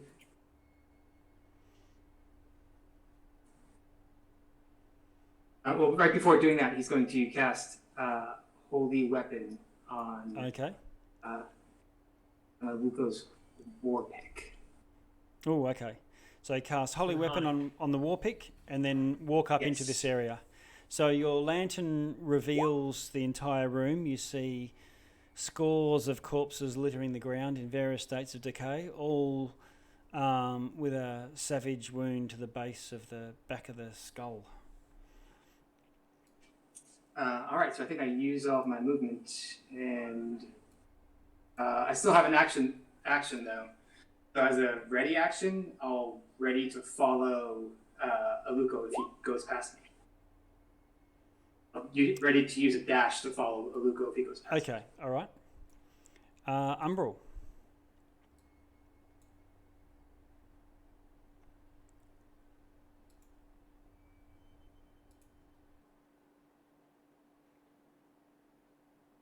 wonder what it's going to do. Good question. I think I'm going to move in. Let's see. Don't be afraid to take your stealth advantage. Don't be afraid to use your stealth. So where? Sorry, I missed that. Umbral, you're moving. You haven't moved yet, have you? Nope, not Okay. yet. Okay. But yeah, I'd like to stealthily move inward. Okay. So roll a stealth roll. Stealth can be a free rogue action. Got that? Okay, so as best as you can tell, you've stealthed your way along. I think I'm gonna hold action. Okay.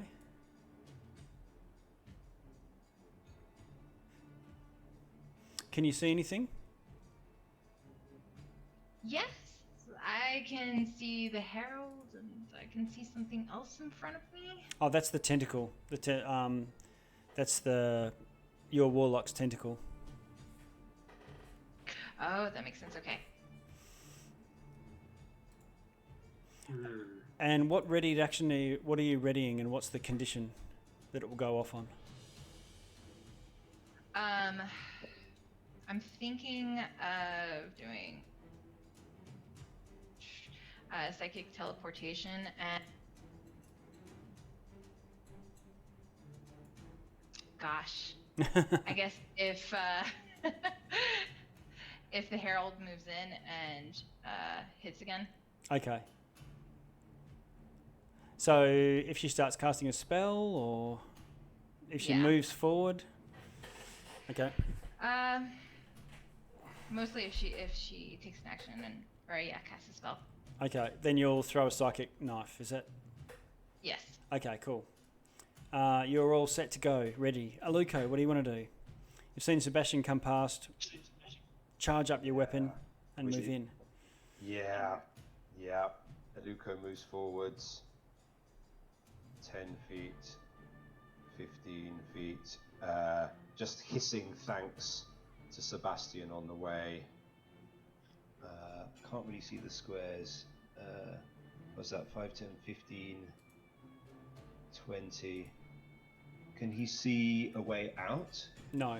Because the herald seemed to reappear round, right? Yes. According to Umbral. There's no other exit from this room that you can see. That we can see. What about? I don't necessarily read anything into that. Well, yeah. Casting his eyes around and using his dwarven stone cunning. Yeah. Does he get any sense he's gonna? You can. Yeah, I think he's gonna do your action. Try and see if he can perceive.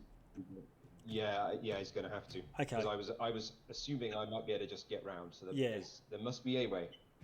Okay, you use your dwarven stone cunning and pause to take a moment and just get the lay of the land, and you can't see any sort of this is a natural cave, and you can't see any natural tunnels or cracks or crevices or anything that might indicate that there's a way through.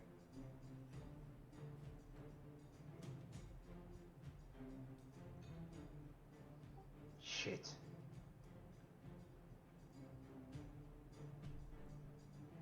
I think shit. that. I think. Okay, he didn't. Yeah, I think then he just turns round. Yeah. Tacitus. Movement back. I shall move across the bridge. Let's see.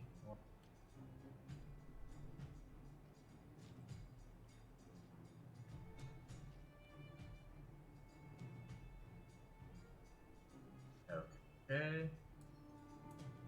God, where is she? I can't see her at all.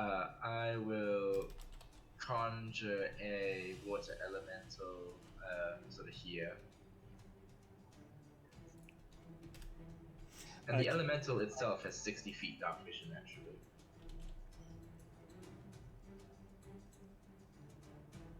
Okay.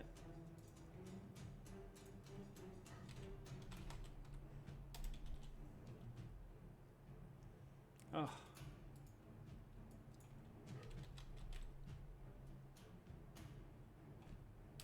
Do we have an elemental? I'm looking. Yeah, I'll grab it. Don't. But Oh, nice. my roll 20 is just really chugging at the moment. That's me done, I think. Yeah. Okay.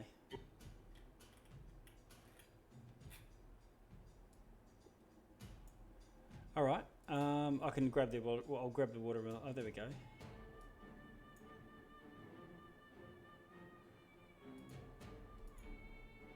I'm just putting your tentacle in so it's a bit more obvious. And water elemental. And who's next? Also Orsova, and then Lewin will be soon. Yep. Oh, my water elemental can Yep. attack any enemy if it sees. It's got 60 feet dark vision and a movement. Okay. So And it will go up 40 feet up the path. just checking distance.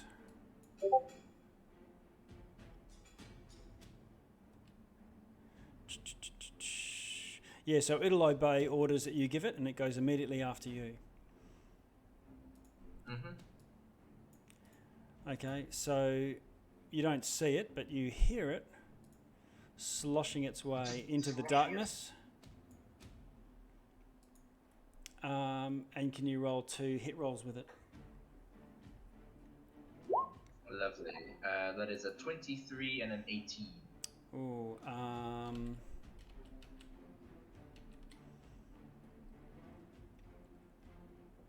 okay, both of those hit.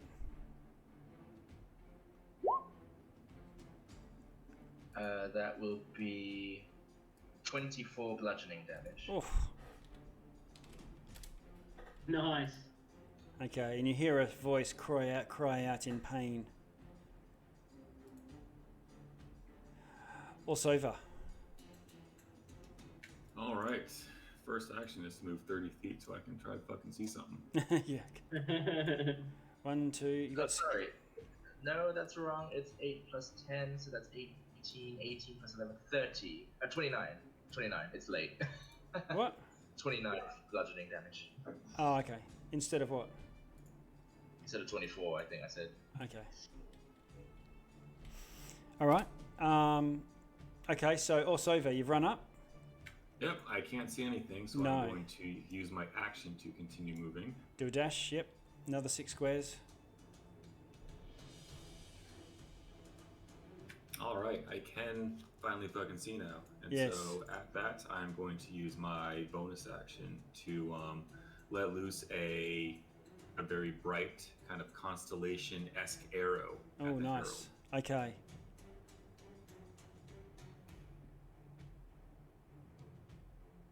Oh, I'm class 1. Misses. herald. Ah, man, that's young. Lewin.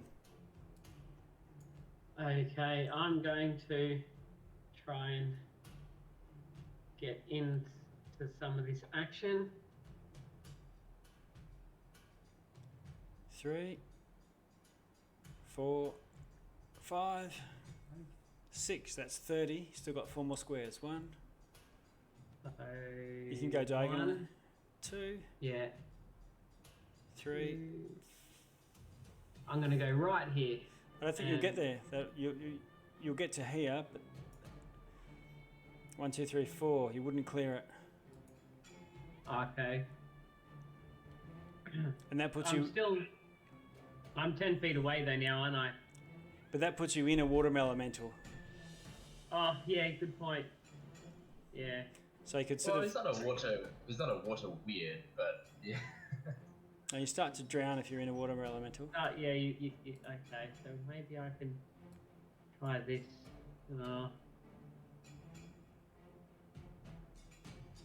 She's going to do an area of effect, so actually I'm going to go back down here.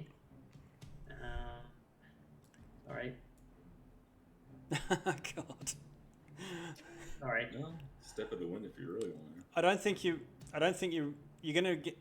You're not got enough precise movement because you've just dashed around the corner from around here, where you couldn't see her. So you didn't actually know how far away she was. So you've only gone to about there, and you go, "Oh shit, I've run out of puff." So from there, I'll let you have 2 more squares of movement if you want to. Yep. No, that's cool. I'll actually stay there, Okay. and I'll just try and shoot it with a short bow. Okay. Now this elemental's completely blocking the passage. I thought it might have been. Is it the whole passage? Is it? Okay. 10 feet tall, 10 feet wide. Yep. I'll just prepare an action if she comes behind, if she is visible in some way. Okay. And I can see an opening to shoot her with a bow. Okay. Let's see.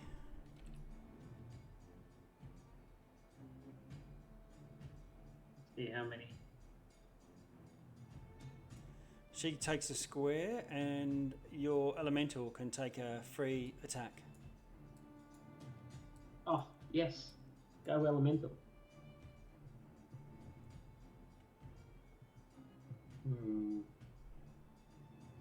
Thinking about it.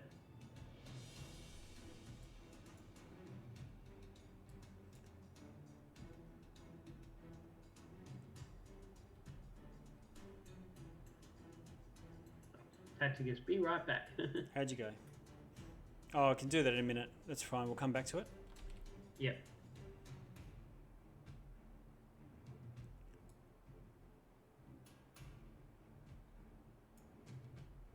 And then she casts a spell, and the water elemental vanishes.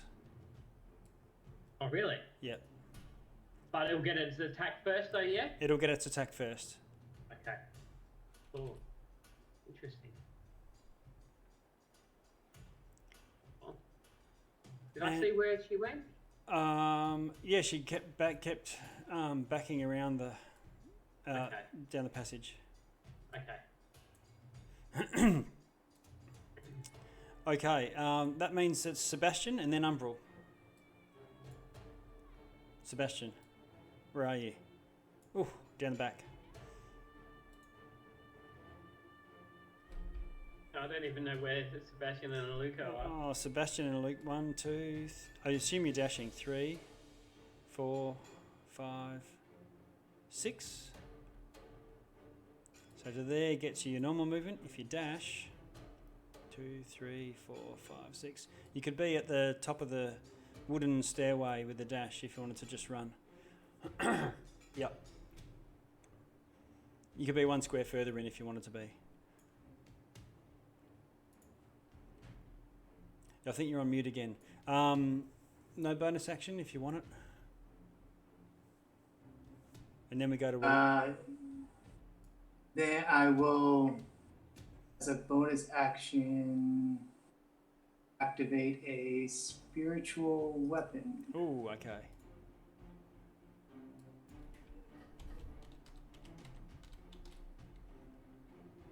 But I can't really see anyone, so I'm just activating. Yeah, I can't see her. I can, right? Yeah. Yeah, no. So I'm just activating it. All right. That's it. Spiritual. Okay. In that case, Umbral.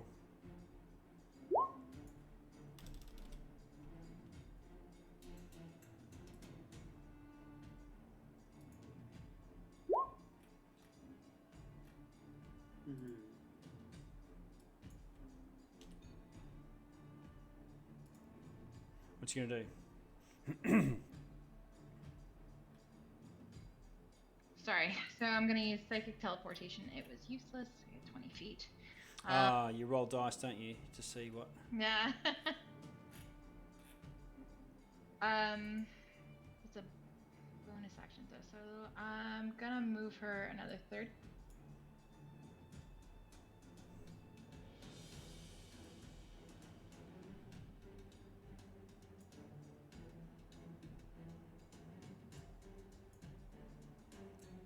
So you run up, you teleport yourself, run up, I don't think you can see her.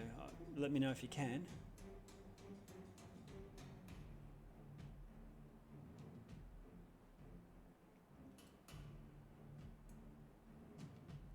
And you've still got an action at I'm this sorry. Sorry, I have the wrong button. I cannot see her. No. So you've still got a dash if you want to keep moving somewhere. Just have to measure each. Yeah.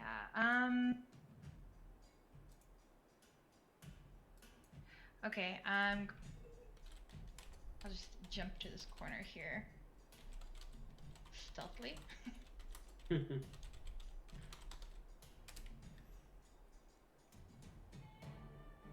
Okay.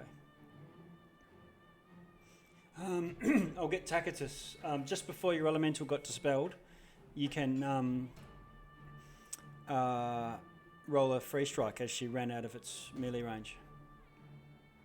Oh, did she have to make an Arcana check to dispel it? No. No. Because it's a 5th level slot. I know. Okay. 27 to hit. Nice. Roll your damage. Parting shot from the elemental. 13. Wait, no. 8 plus. So that's a 12 plus 17. Okay. Bludgeoning. Okay. And Umbral, if you wanted to shout anything psychically to your 2 psychic linked buddies, you can.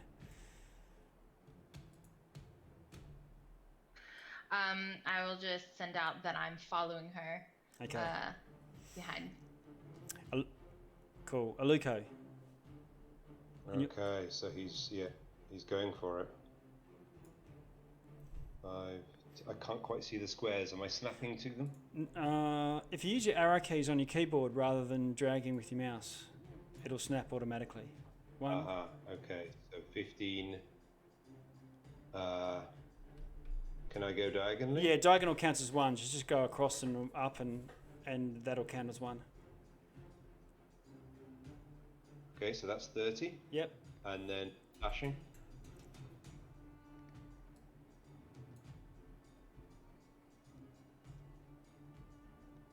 Three. You can see Tacitus there, Sebastian, 4, 5, 2 more squares. I'm just scrolling up to see what I can see. I can see, okay, a tentacle, a spiritual weapon. I don't know which way Umbral's gone. No. Okay, I guess he's going all the way to here. Tagging Tacitus. Does he have a bonus action that's usable here? I don't think so. Nope, that's it. Okay, Tacitus. Oh, he will call back out to Umbral in reply.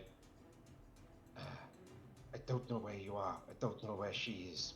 Can you bring her back this way?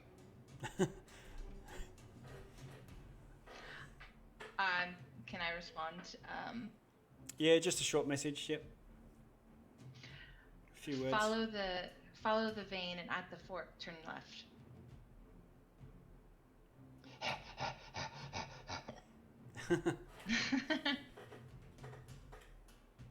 Right, Tacitus, what are you doing? I will first run 30 feet. Okay, just count your squares. There was I hoping you were going to dimension door us. I don't have that spell. So this is 1, and then I will dash another 30. Oh, dash, yeah. 5, 10. You get to here.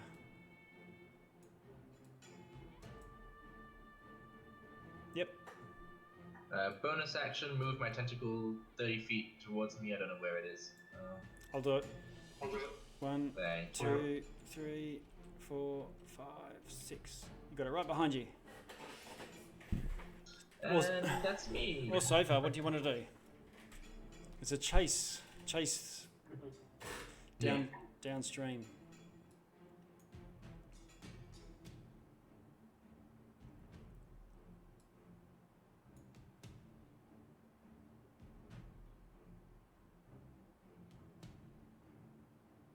Did anyone pack any thorn whip? Anything that can bring her closer. So is that a dash or Sofa? No, that was just a movement. Nice. It was a 30. Nice. And trust me, I can do a lot if I can fucking see her. Yeah, right. I'm not going to give you that. Yeah, balls. Yeah, I am going to dash again. Okay. I'm useless otherwise. Mm.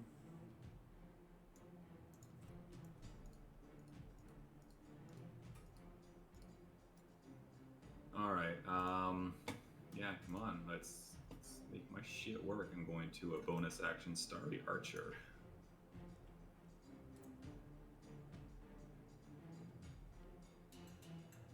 Armor class 17. Let me check. Shield.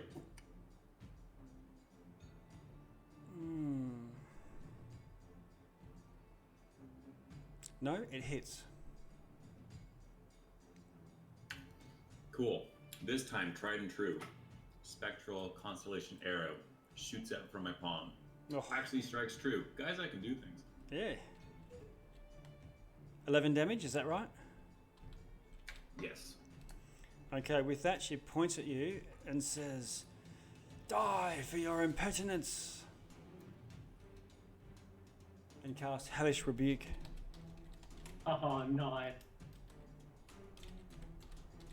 Jeez, this is gonna hurt. Okay.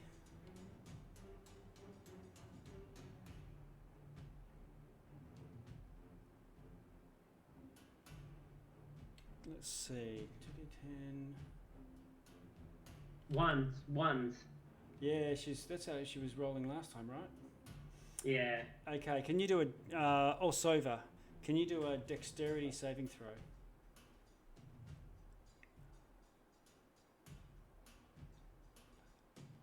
Is that a 20? Oof. It is, Oh. yes. Happy Yes. days.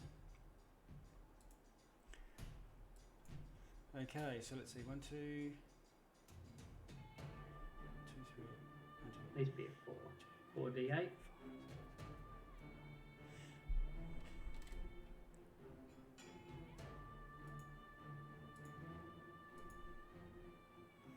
It does 64, so 32 damage. Oh, wow. Jeez. Ow. Yeah. Saving. I will, as a reaction, I will use a free action to cry. Okay. All right. Okay. 32. And so, yeah, so you guys are taking that off your green marker?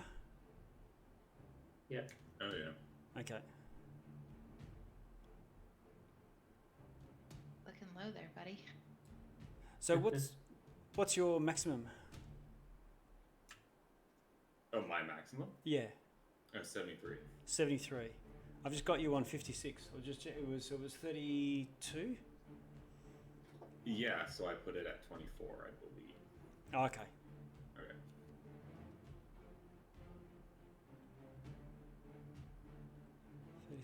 Yeah. Oh, right. I had missed that. I missed that it had already changed. Okay. So that was your turn over with, unfortunately. Yeah, wow. Lewin. Yes. So 1, 2, 3, 4, 5. Ooh, I see people. 6, and then I'm going to move again. So that's 7. And now I see her. 8. That's 40. So that's 9. 10. So that's 50 feet, right? I have no idea. Where did you start from? So, that was 10 squares I moved. Oh, yeah. And then I'm going to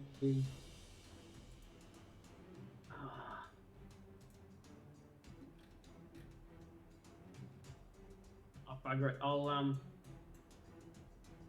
just attack her with my away. Oh no, 10 feet. No, I'm just gonna use a dash Okay, to run up to her.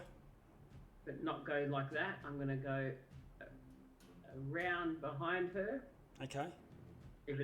so that she would focus on me instead of everybody else, and give her a. I think I'll do. A flurry. Oh, is it flurry of blows? No, because I want to do. No, sorry, I want to do stunning strike like that. You've dashed already, so you can't, unless you've got when you take the attack action. I think you can use a key point to use flurry of blows. Yeah. Oh, stunning strike is what I'm going to try and do. So I'm going to hit her with my melee weapon attack. But how did you dash? Oh, it was just bonus action. Oh, you can bonus action dash? Okay. I think I can. Is that step of the wind? Oh. Sorry, no. It was just using my bonus. No, it was step of the wind, sorry. So I can't use another key point. It was step of the wind that I did. Yes, it was step of the wind. But I'll still hit her. With your two hits?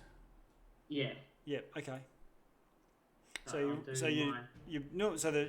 sequence is you run up, do your full movement rate, spend a key point to give yourself that bonus action dash again, Yes. step of the wind. That puts you toe to toe with her, and you can now unload with a couple of attacks. Excellent. Happy days. See if you can do it. Did it work? Armor class 15 is a miss. No. Okay. Bugger. And Second attack. 18 is a hit. So now you can choose to spend a key point and may turn that into a stunning strike if that's what you were meaning. When yes. Yes, I do. Okay, so what does she have to do? Saving throw versus what? It is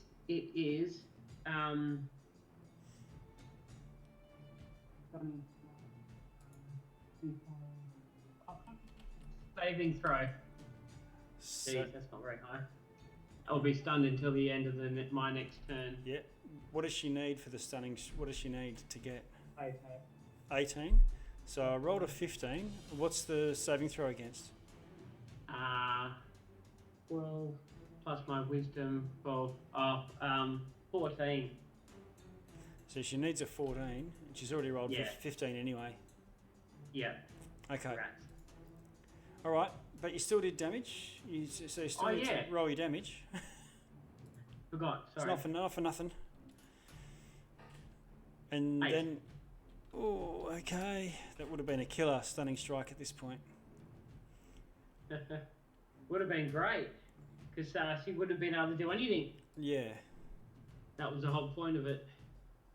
Okay, she casts a spell. Oh, really? Rats.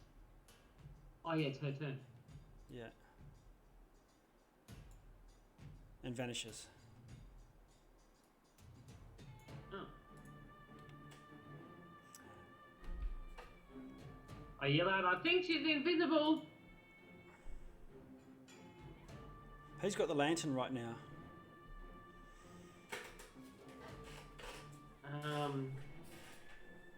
Sebastian does. Okay, Sebastian, it's your turn. What do you want to do? Sebastian's gonna move up, see what he can see. 2, 3, 4, 5, 6. You'll get to the hammer.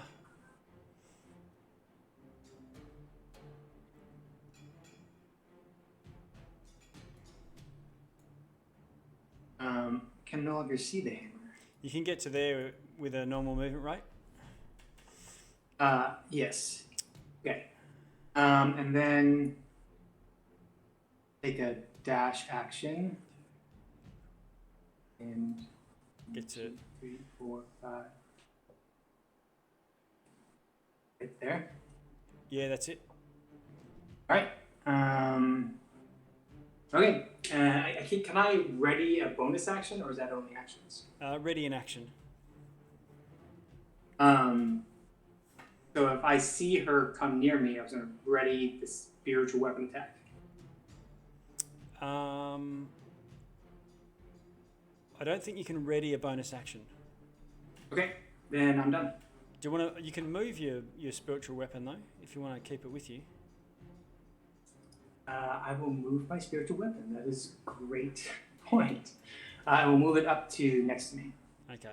So I'll let you do that. Oh, do you want me to do that? Oh, you probably don't have 1, 2, 3, 4, 5, 6. All right. There's more spells on the board than there are people. Umbral. Oh man, she keeps disappearing every time I get my turn. Yeah. I think she's invisible. You want to try being back here, Umbral? Yeah. They went to outflank her and dead end. I guess she'll move over here. Okay. Yeah. That's your normal movement. Yeah, I think I'm just gonna hold action until she pops up again. Okay. Ready in action to throw a dagger. Yes. Okay. Aluko. So DM, Aluko has the holy weapon on, which would give him 30 feet of bright light and another 30 feet of dim. Oh, Obviously, wow. he's already got 60 feet of dim. So if I could have 30 feet of bright light, please. Sure, no worries.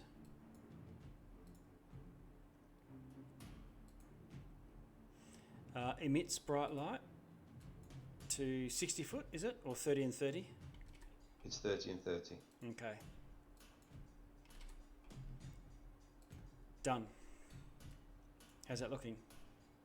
Much brighter. Okay. Okay, that's 3. 6. Although, of course, we don't actually know where she is. No.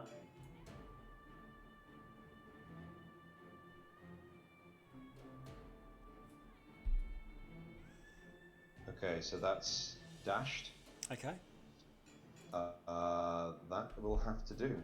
Okay. Tacitus.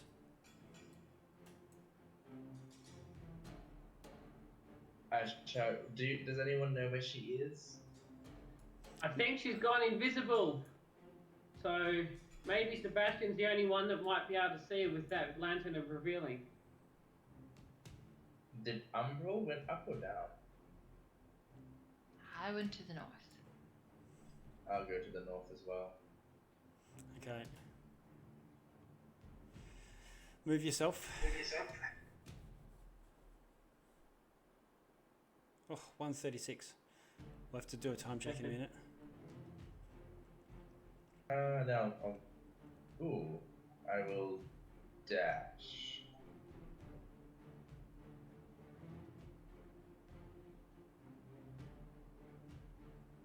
And then also over. Yeah, so. I'll move my tentacle 20 feet, 30 feet. Done. Thank you. Also over's run in. Yes. People around, can't see anything. I am going to hold action on a 3rd level guiding bolt. Okay. And is yours the spiritual weapon? Do you want a bonus action to move that up? Me? Oh no, that's Sebastian's, isn't it? Yeah. Lewin. I'm going to move 1, 2, 3, 4, 5, 6, whoops, 7, 8, 9, 10. Whoop. Wrong button. 10. There's a few ways to go here, and then I'm going to continue. 10. I will. 11. Oh, sorry. Are you going to dash? 11. Yep, 12. I see her. She's down here. 14. She's down here. I'm going to go straight up to her.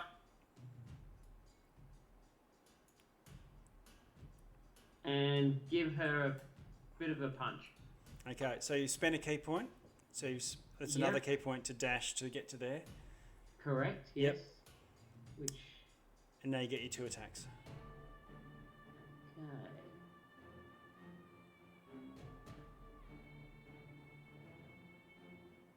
17 hits. Yay.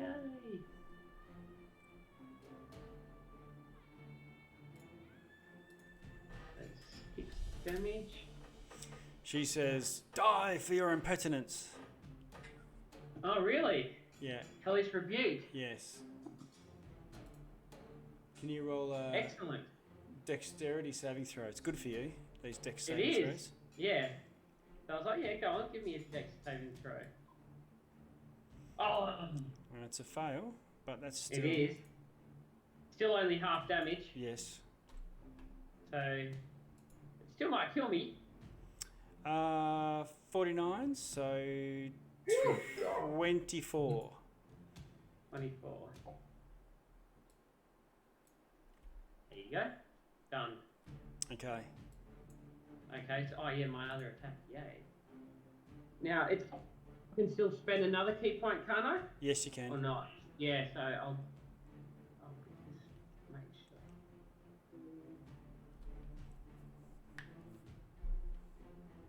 Sorry, just make sure I get rid of my key points, keep a track of them. Where the hell they are? 1, 2, okay, done.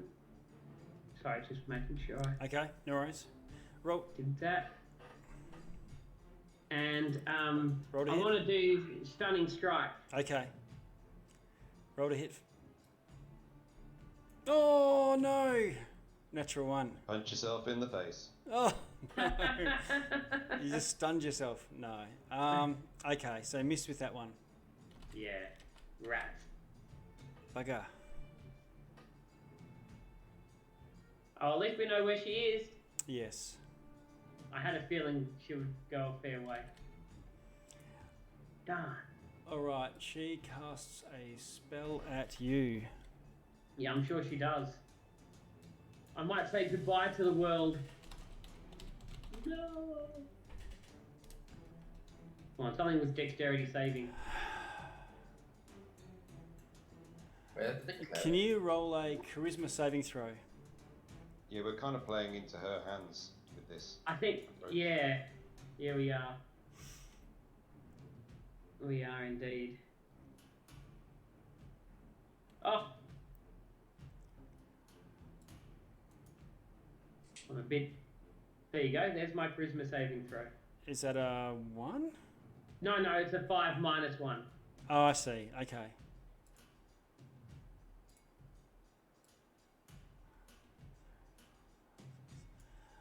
Okay. I'll just jump into the cone of silence.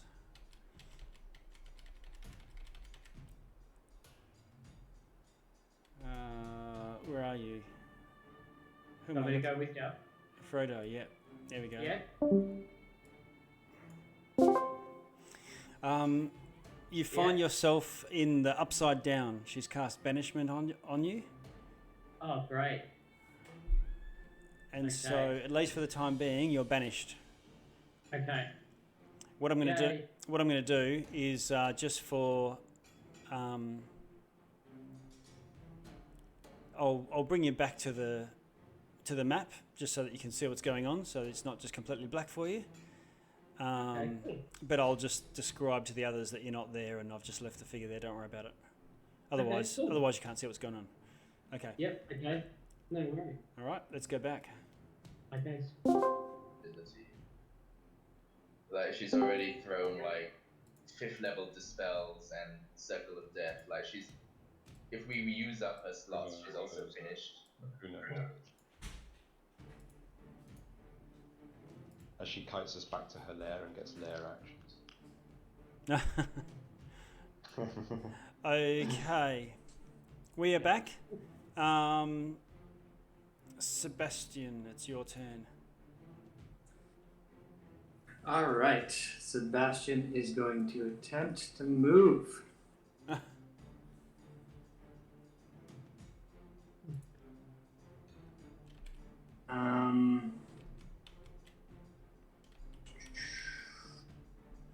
Where you go? This doesn't have. Oh, I guess I'll dash. Yeah. Okay.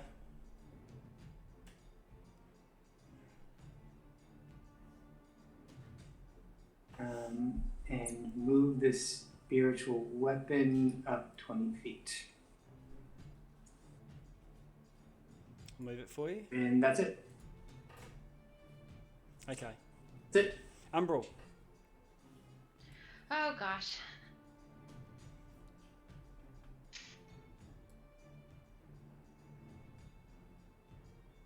I'm gonna move 20 feet in, trying to find my good old friend, Lou.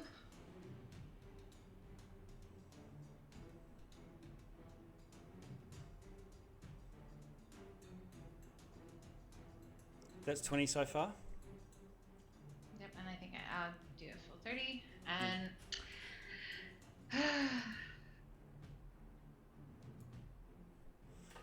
What looks like a dead end ahead in your dark vision. yeah.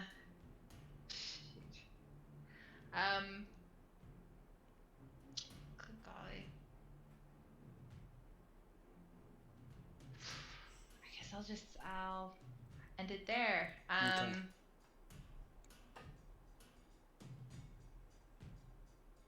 Yeah. Okay. The walls and floor from this point forward feel sticky. Aluko. So I guess I'm trundling on. 30 feet to just to the side of Oljova. And another 30 feet.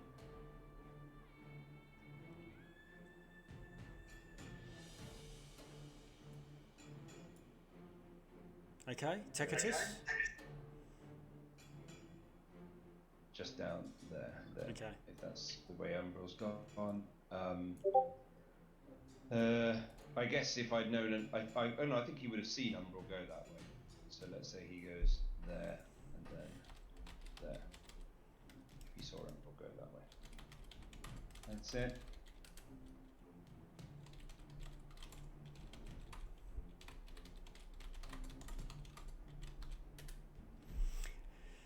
Tacitus. Well, I'll have to go. Is this a pathway up here? No, it's a dead end.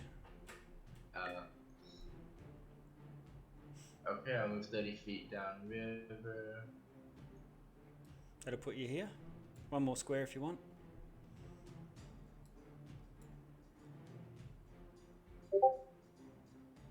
Blast. There seems to be a fork in the road, but down here, methinks. Which way? I will. Let's see. I will create another water elemental down here. Send it moving.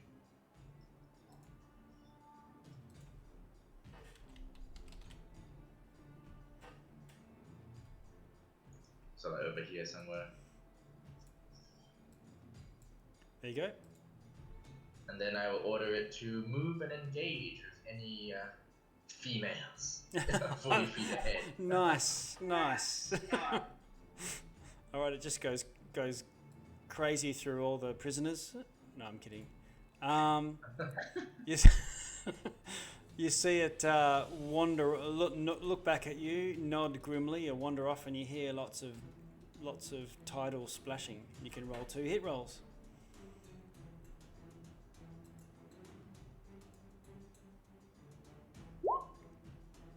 23 and 22 to hit.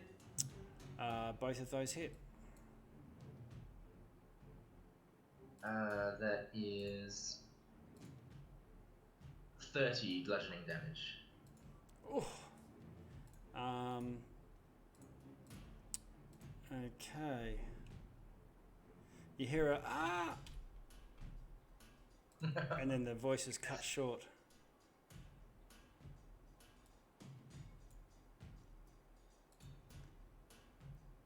And Lewin, you appear.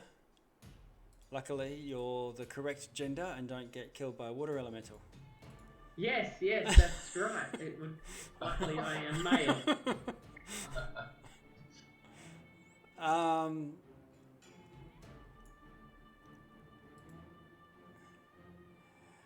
Anything else you want? Is that you done, Tacitus? That's my movement action. Bonus action, I've moved my tentacle 30 feet to me, and that's about it. Okay, Yeah. I've done that already. Yeah. Or Sova?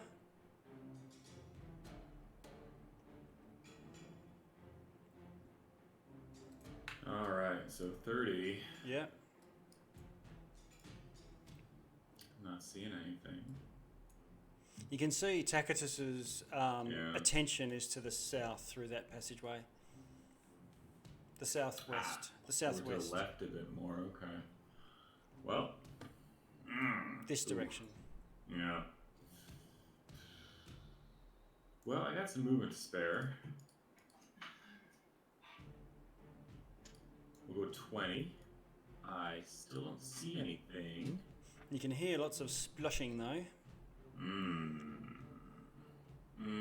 Yeah, we'll finish it off. Alright, I see the elemental. Period. That is it. That's it. Lewin. I see a bit of light and I yell out. I think she might be a bit dead because I'm back. I don't know what happened, but I was gone and now I'm back. And she's laying on the ground with her. Yes, I was just about to say. She's laying. Yeah, she's like right in front of me. I'm going to search her body.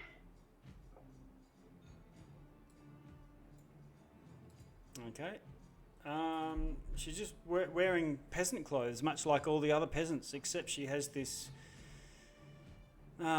staff type thing. I'm going to pick up the staff, see what happens. Okay. Oh boy. How many hit points are you on? It's pretty hefty. If the rest of you want to catch up, we can still be round by round, but rather than do each person at a turn, you're probably all one round away if you want to follow along and bring your spiritual weapons and all that. Yeah, so with a quick search of the body, yeah, you just find this giant leg thing staff. Okay. Where are we going to catch up with the action? I can move you all if you like, just to make it easier. I would love to catch up with some action. This has not really been a fight. Yeah. Yeah. Huzzah. Drippy, you saved the day. Is Umbral getting it? No. Is Umbral getting attacked by a water element? No. You can hear something. The path is downstream. You can hear something bubbling. DM, arriving at this scene. Yep. I just want, as Aluka arrives, could you just describe carefully as I see? Yeah, I see the body of the herald that I saw before. You saw the body of the herald. Yeah. Killed with massive damage from multiple wounds. You can see that Lewin is holding the staff that she was using to project a lot of spells. You can see cutting across the path. You guys have come a different way around, but that same stream is starting to slow and get wider and thicker, running straight past the passage immediately to your west, and then curves, and it seems to open out into some sort of little lake from where you are. And you can checking the body. Yeah, you can hear something beyond. Yeah, Aluka is checking the body for death. Oh yeah, it's definitely passed beyond.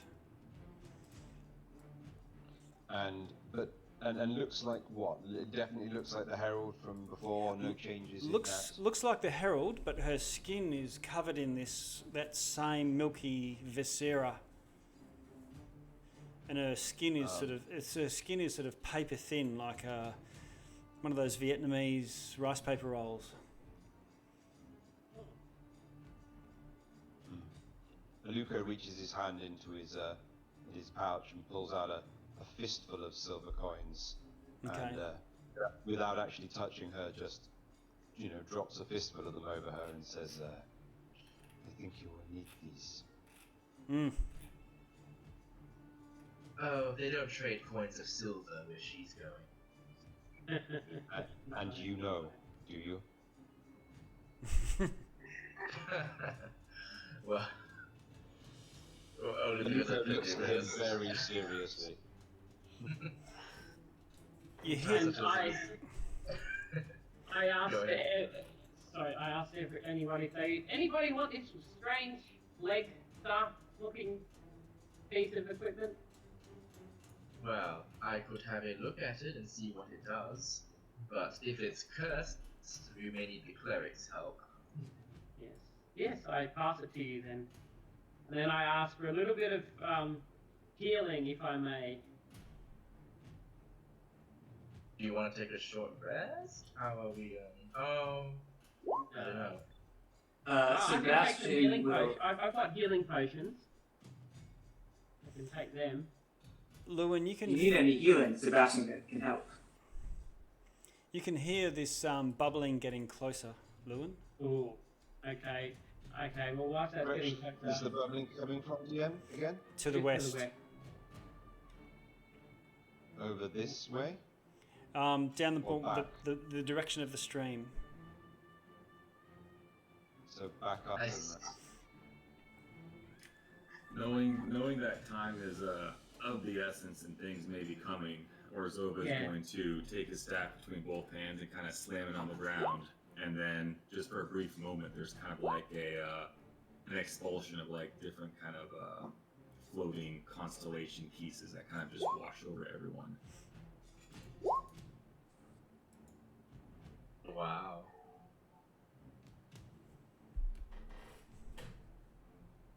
Okay, and then we. Oh, hang on. I won't go there. I'll stay down 3, 4. Oh dear. don't know if you would like to remain behind me on this occasion, Lewin. Totally up to you. I think that would be a wise choice. There is a very. I'll send you. There we go. I'll wait there. Oh, mass cure wounds. Ooh, I like that. Okay, so you get a. So anyone wants 21. So Osova bursts out of mass cure wounds, and I'm just sorting the turn order again. And just as you turn the corner, you hear a gasp of shock from Aluko and Lewin. Yes. And Are we staying in the same initiative? I'm just leaving it exactly where it was. We're still in round by round. It's been approaching you. Yeah. So Tacitus.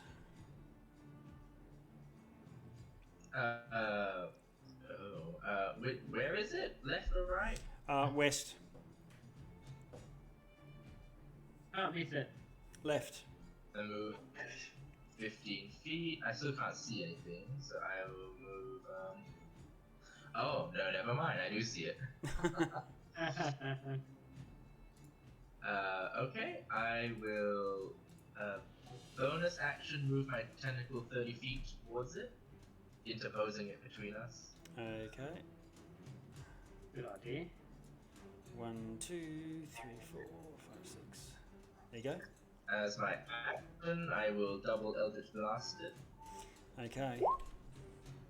Oh, okay. Now that was not a good time for the rolls. No. 16, 17 to hit. Both of those miss. Oh, bugger. Okay. I will move 5, 10 feet back around the corner. And send Drippy will charge out at it. Okay. Drippy, what's its movement rate? 40 feet. So he can move 80 if he has to.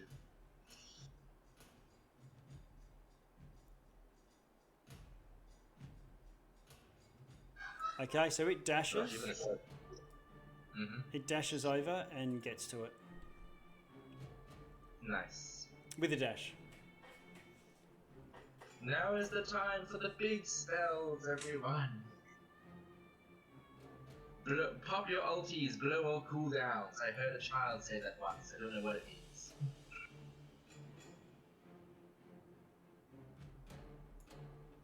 That was the greatest thing I've ever heard.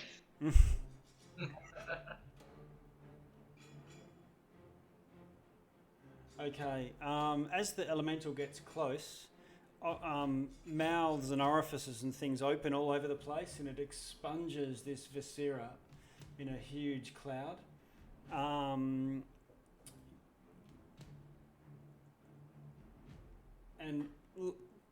it combines with the pool all around it and also splashes all into this water elemental, which looks visibly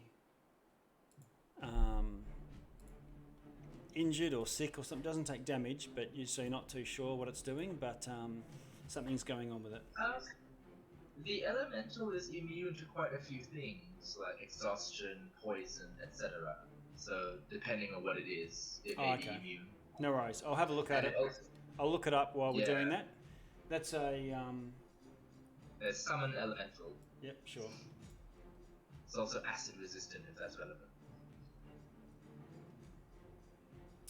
Okay.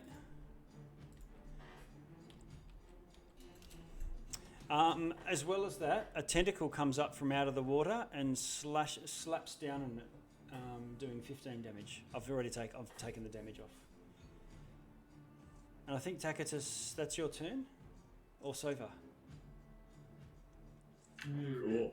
All this sounds great, so I'm going to move so I can see 5, 10, 15, 20, 25, 30. Ah, I see some stuff. Okay. What you see, Tacitus, defies comprehension. It's like some horrendous mix of spider, crab, turtle. It's even got wings more like a butterfly, sort of curving flaps. Large, heavy, milky blue wings break from a massive, craggy stone body. A mess of pink and blue appendages rise below it, seen just below the water. At best estimation, the thing sort of has a face, but it's a seemingly random assemblage of bubbling eyes, lolling tongues and tentacles. You don't hear the thing speak as much as feel it in the back of your skull, down your spine. And it says, "You've come to sever me from this planet."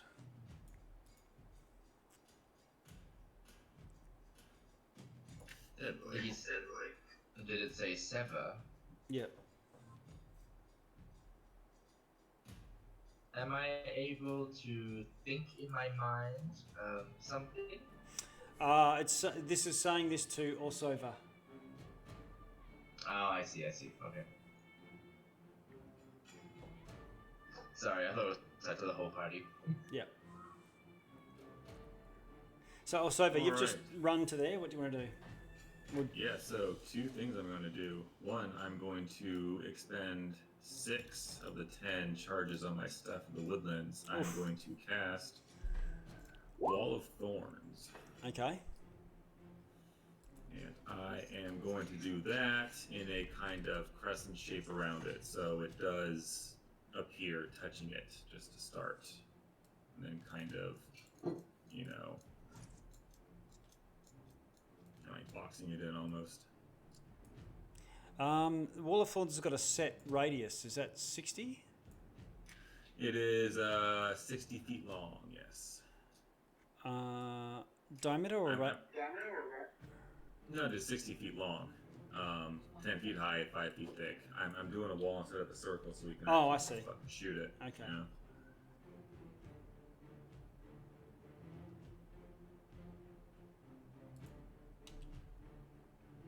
Got it. Alright, so yeah, I'm just going to do that kind of, diagonally, so it's just behind it. And then after that set, it needs a dex saving throw.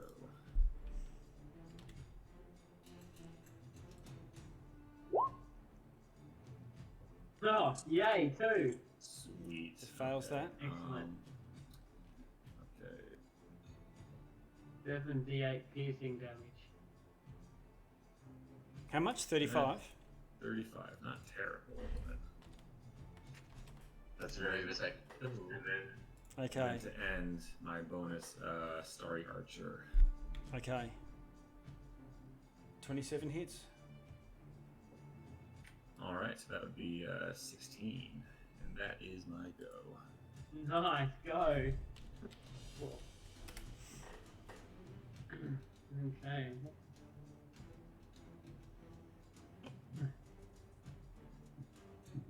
Okay. A tentacle comes up and attacks the water elemental. Lewin, your turn. Yay. Okay. I'm gonna go here because I'm afraid of stepping into that big pool of scary stuff. Yep. But how many feet is that to there? Oh yeah, I'll just shoot it with a bow. Okay. Or- Roll to hit. Yep. Not much luck, but you never know. Oh, okay. 23. I think that might hit. 23 hits. Oh, it's a little bit of damage. 4 damage. Second arrow. Yep, second arrow. Okay.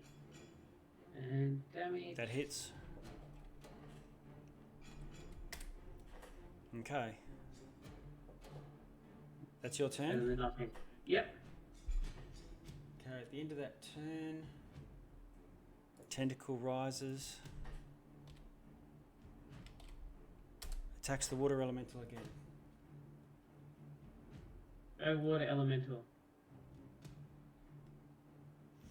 Okay, this thing roars from all of its mouths, Oh gosh. and let's see. Aluko, Orsova, and Lewin all need to. Oh, and the water elemental need to do saving throws. It's a fear, so matters in terms of fear or charm effects if you're immune to that sort of stuff. Otherwise, it's a wisdom saving throw for the three of you. Oh, come on, I took wisdom saves as a feat. Don't fail me now. Oh. So Where's my save? Lewin's on a 9. Oh, Orsova's on a 12. Aluko's on a 13. Oh no. All three of you are afraid. oh God. I don't know what that's going to be. White flag. I think Aluka might just go and sit down in a corner.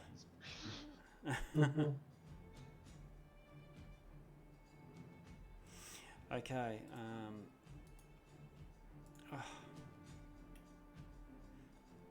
There we go. White flag. And where are you, Lewin? There. Okay. And so that's a fear effect. Terror. And we got to run away. You just So can't. usually can't move yeah. towards, right? You can't. Disadvantage. You can't move towards it at all, and you get disadvantage on attack rolls. That's right. I can end it on my turn.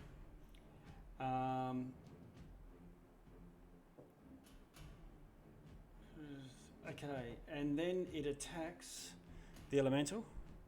Yes. Thank goodness it's not me. The elemental takes 17 damage, which just spells it. Now, this creature takes damage when it moves through the thing, and it's classed as difficult ground, doesn't it? Or is it 1 foot per movement? Yeah, Oh boy, yeah. So Yeah. for every 1 foot a creature moves through the wall, it must spend 4 feet of movement.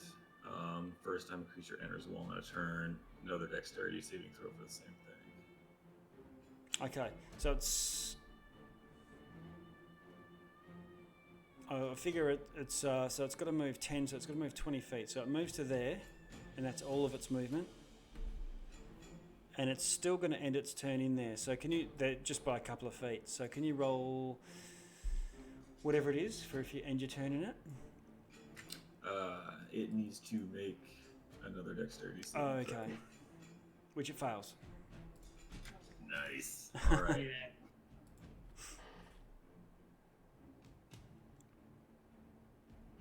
I yell out, put another wall in front of it! Okay. I can only do that once. Oh no! All right. It's had 3 attacks. Oh no, it hasn't had 3 attacks, but reach. No, but it can't reach you. So Thank goodness. that's its turn. Sebastian. All right. How much damage did you do to it with your roll? Oh yeah, down here. 32. Nice. Oh yeah, cool. Bastion is going to move so he can try and see this thing. Okay. Now that he can see it, he's going to cast Guardian of Faith. Guardian of Faith. And put it how far? 30 feet. It here. Right in the opening. Okay. Here's the Guardian of Faith. And then, as a bonus action, it's going to recast Spiritual Weapon. And What's Guardian of Faith going to do? Guardian of Faith stays there. So anytime, I'll put it up. Yeah, that'd be better. That's not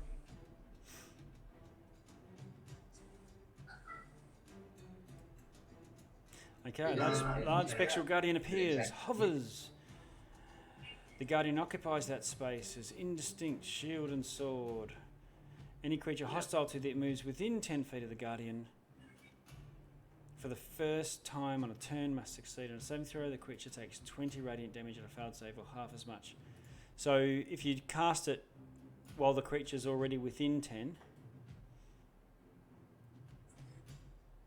On its turn, I suppose. yeah. So do you want to put it further away? Yeah, I'll put it right up. So if you do it there, then if it moves forwards, it'll take the thing. Yeah, if it comes towards us, it takes damage. Okay. Is Very- it when you say indistinct, is it in our way? It's like No. in our line of sight. It's not going to occupy space. And then the Spiritual Weapon, I rolled a 20. Did that hit? Spiritual weapon. Oh, did you cast that? Yeah, I wasn't going to be able to move the previous one in time. Yeah. Yeah, okay. I think you can't cast 2 spells together. Like you wouldn't be able to action spell and then bonus action also spell. One has to be a cantrip. Even though it's a Alright, bonus, even though it's a bonus action. then that's it. Okay. I'll keep it in hand though on the screen so that we can, because I'm sure we'll be using it at some point. Umbral, you're still out of. Guardian of Faith is good. Man. Psychic, surely, psychic blades. 1, 2, 3, 4, 5, 6. Yep. And sneak attack. Moving. Yep, moving 30 feet. Yep. No comments from the gallery. Sorry. Yes. Move forward. You can now see it. Umbral.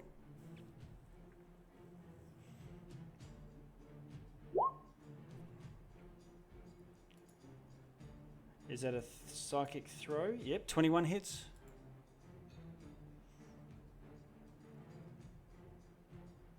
And then, I'm sorry, a bonus action as well. Psychic Blades again. I don't think it's sneak for this one. Nope, I don't think so. Okay. Offhand attack. That hits as well. Oh no, it doesn't. 17. That's a miss. Oh. Alright. Oh. Well, you're narrowing down the armor class. Aluko. Right, Aluko can't move nearer No. because of the fear. It's a wisdom save at the end of his turn. Yes. Yeah. Okay. Well, he steps to one side of Orzhova, pulling out a javelin, Okay. and he is going to recklessly hurl this javelin Okay. at this creature. Okay. So I guess that makes it an even normal roll. Yes.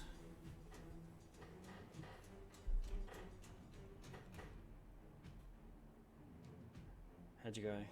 20 hits. Yeah. We're going to add some spin to this. So this is getting two types of spin. This is getting so a couple of maneuvers here. This I think is you getting can, I think you can only spend one point per attack. You might be right. I'm not. I'm sure I am. Yeah. Oh, Okay. because I just made a battle master Yeah, for another campaign.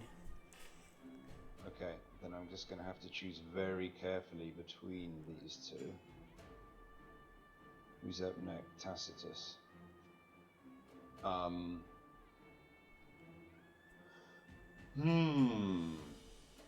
6 seconds.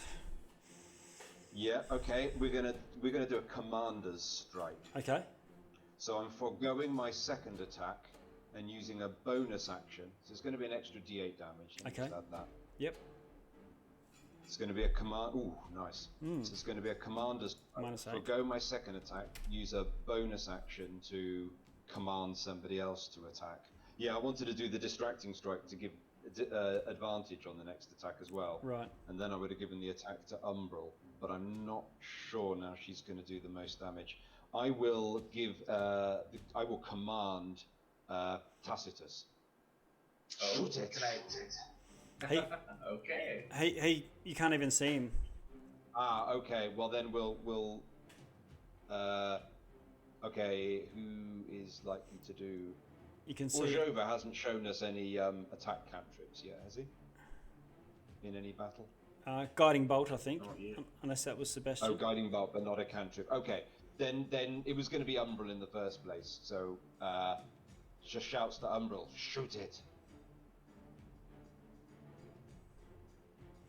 Umbral, you can, with a bit of direction from Aluko, get another shot off outside your turn. Oh, I'm class 13 misses, unfortunately. Remember, this thing. Apologies, I couldn't give you advantage. This thing looks like a meteor. It's covered in stone. And I'm going to take a wisdom save, please. Yes, go for it.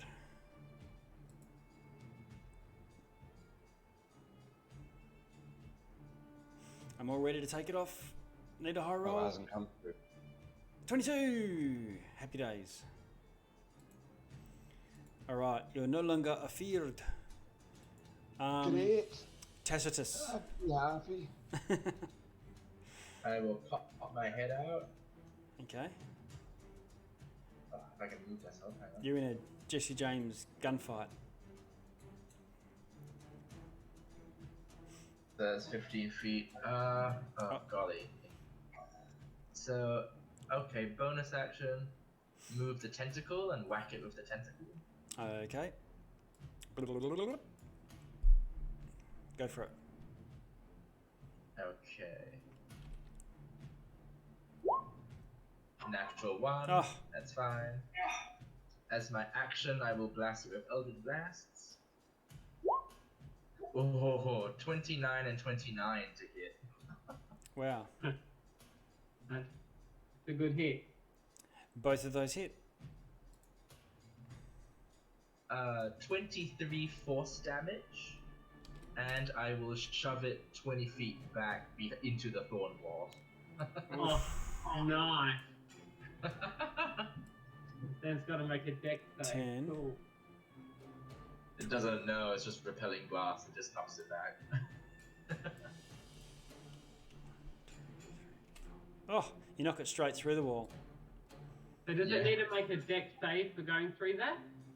Oh yes, for the wall, yes. I don't know. That's, Uh, Either from being forced through it or from having to move through on its next turn. Either way. Yeah, that's what I thought. I have to look at the spell. But meanwhile, who's up next? Orsova. Yep. I'll pop around the cliff again, because I'm not dealing with this. I need to read my spell because whether or not something happens dictates what spell I cast. Oh yes, you're right. Oh no, it's if it enters the wall. For everyone, it would just be if it willingly goes. Yeah. So on its turn, so that wouldn't have done anything. No. Okay. Hey, so the spear that was thrown, is it in it? The spear. The javelin.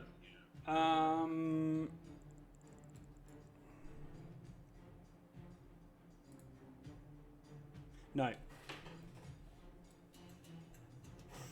Alright, fair enough. No, in that case, I'm going to keep concentration on the wall since it's on the other side, and I will upcast my guiding bolt to level 4.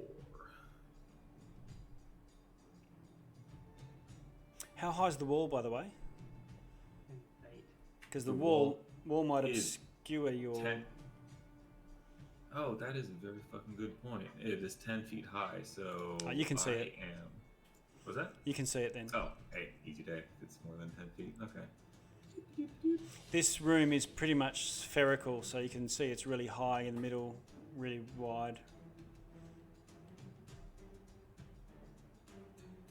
So, guiding bolt, 23 hits. Wow, that's a good 46 right there. How much damage is that going to do? What is that, 19? Wow. And then, well, if I can still see it, bonus action, start archer, and then I'm going to keep concentration on the wall. Class 17 misses. Cool, that's it. Okay,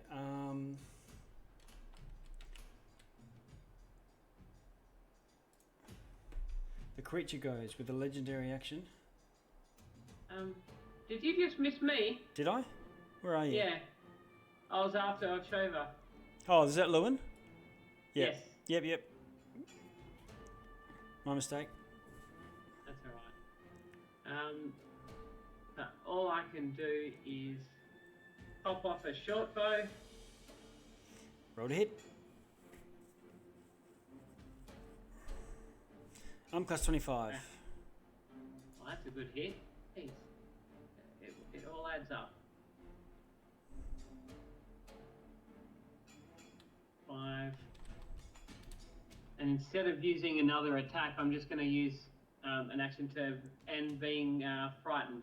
Okay. Yep. So you willpower it, muscle your way out of it. Yep. Okay. And that's it. Okay. Move up here a little bit. I'm going to move up here a little bit.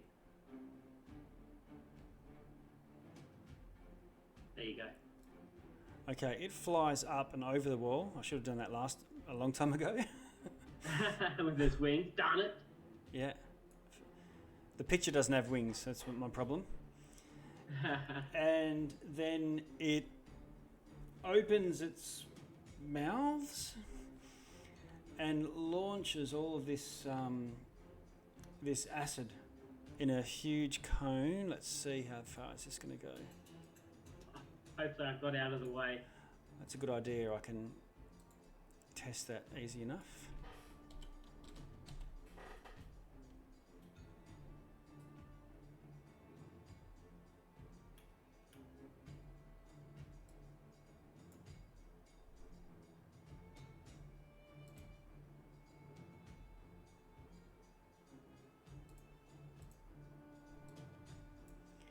How are we going? 10, 20, 30, 40, 50, 60. God, I might be in it. I might be in it. Whoa. Ah, surely not. Bit tricky. Oh yeah? Yeah, target me. That's No, it. you're Target me. okay. No, you're okay. So it blasts and it's going to get Umbral, Sebastian, Orzova, Aluko, Tacitus. You're out of it, and so are you, Lewin. Can everyone make dexterity saving throws? Come on, save people. Here we go. So Umbral, Ooh. 10. Orzova, 21. Pass. Sebastian, 12. Umbral, I think your uncanny dodge is going to give you half damage, even with a fail. Ouch. Aluko fails as well. Even with advantage. Yeah, yes. Advantage is one of your feats or something, I believe. Is it? And, okay. It's a barbarian thing. Ah, barbarian, right. Okay, so for all of those who fail, take 45 damage. Or 22. So 22 to Orzova. And 22 to Umbral.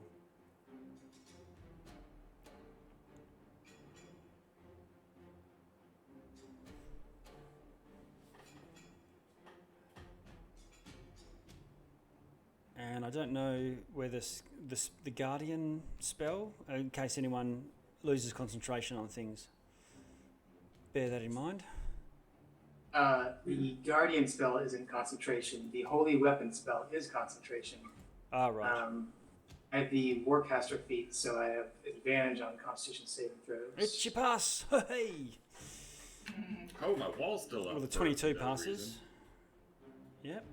And Sebastian passes. Like a boss. Which means it's now Sebastian's turn. All right. Sebastian will move back up, so he's no one around him. As an action, he's going to use Necrotic Shroud, so that spectral wings sprout out from behind him. But no one's within 10 feet of him, so no one is afraid. And then moving back into line of sight with the thing. Okay. Now Bastion is going to cast Spiritual Weapon. Okay. And can that go right over next to it? It can, yes. Roll to hit. Right.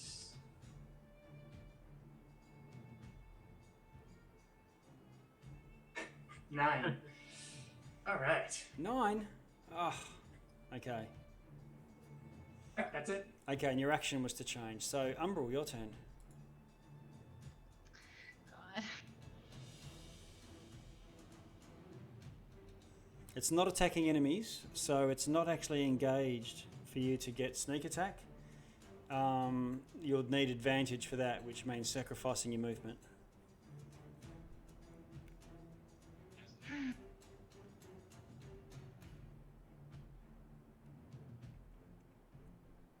Okay, I'm just gonna stay put then. You want to sacrifice your move? In which case, you got advantage Yeah. advantage to hit.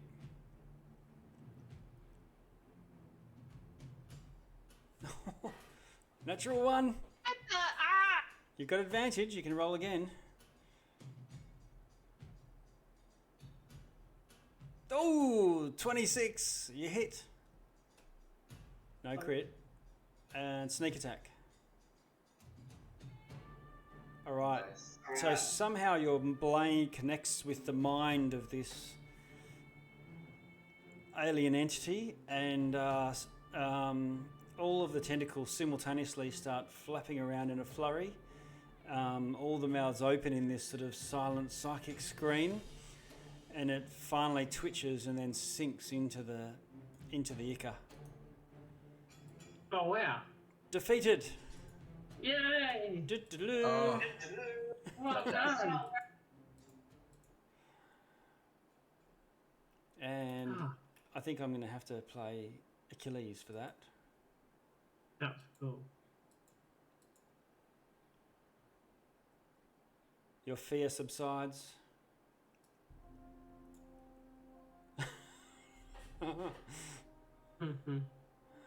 Well done. Now, Barrage, are you back? I'm here, yeah. I was worried you were going to miss the climax. No. Aluko is relieved. Borage, the player, is frustrated. Yes. One javelin throw was it. Oh, really? I was kind of looking forward to raging and charging and Oh, having no. at least one round of something. Yeah. oh no. I had to do the running battle with the mage. There's no way she wouldn't last a round against a party of 6. No, No. you did right. I didn't get to use the holy weapon. I didn't get stuck in at all. Yes. It was a non-fight for can- me. I But can- Aluko is relieved. I completely lose track of any particular individual and how they're going. It's all every one round, every 6 seconds at a time.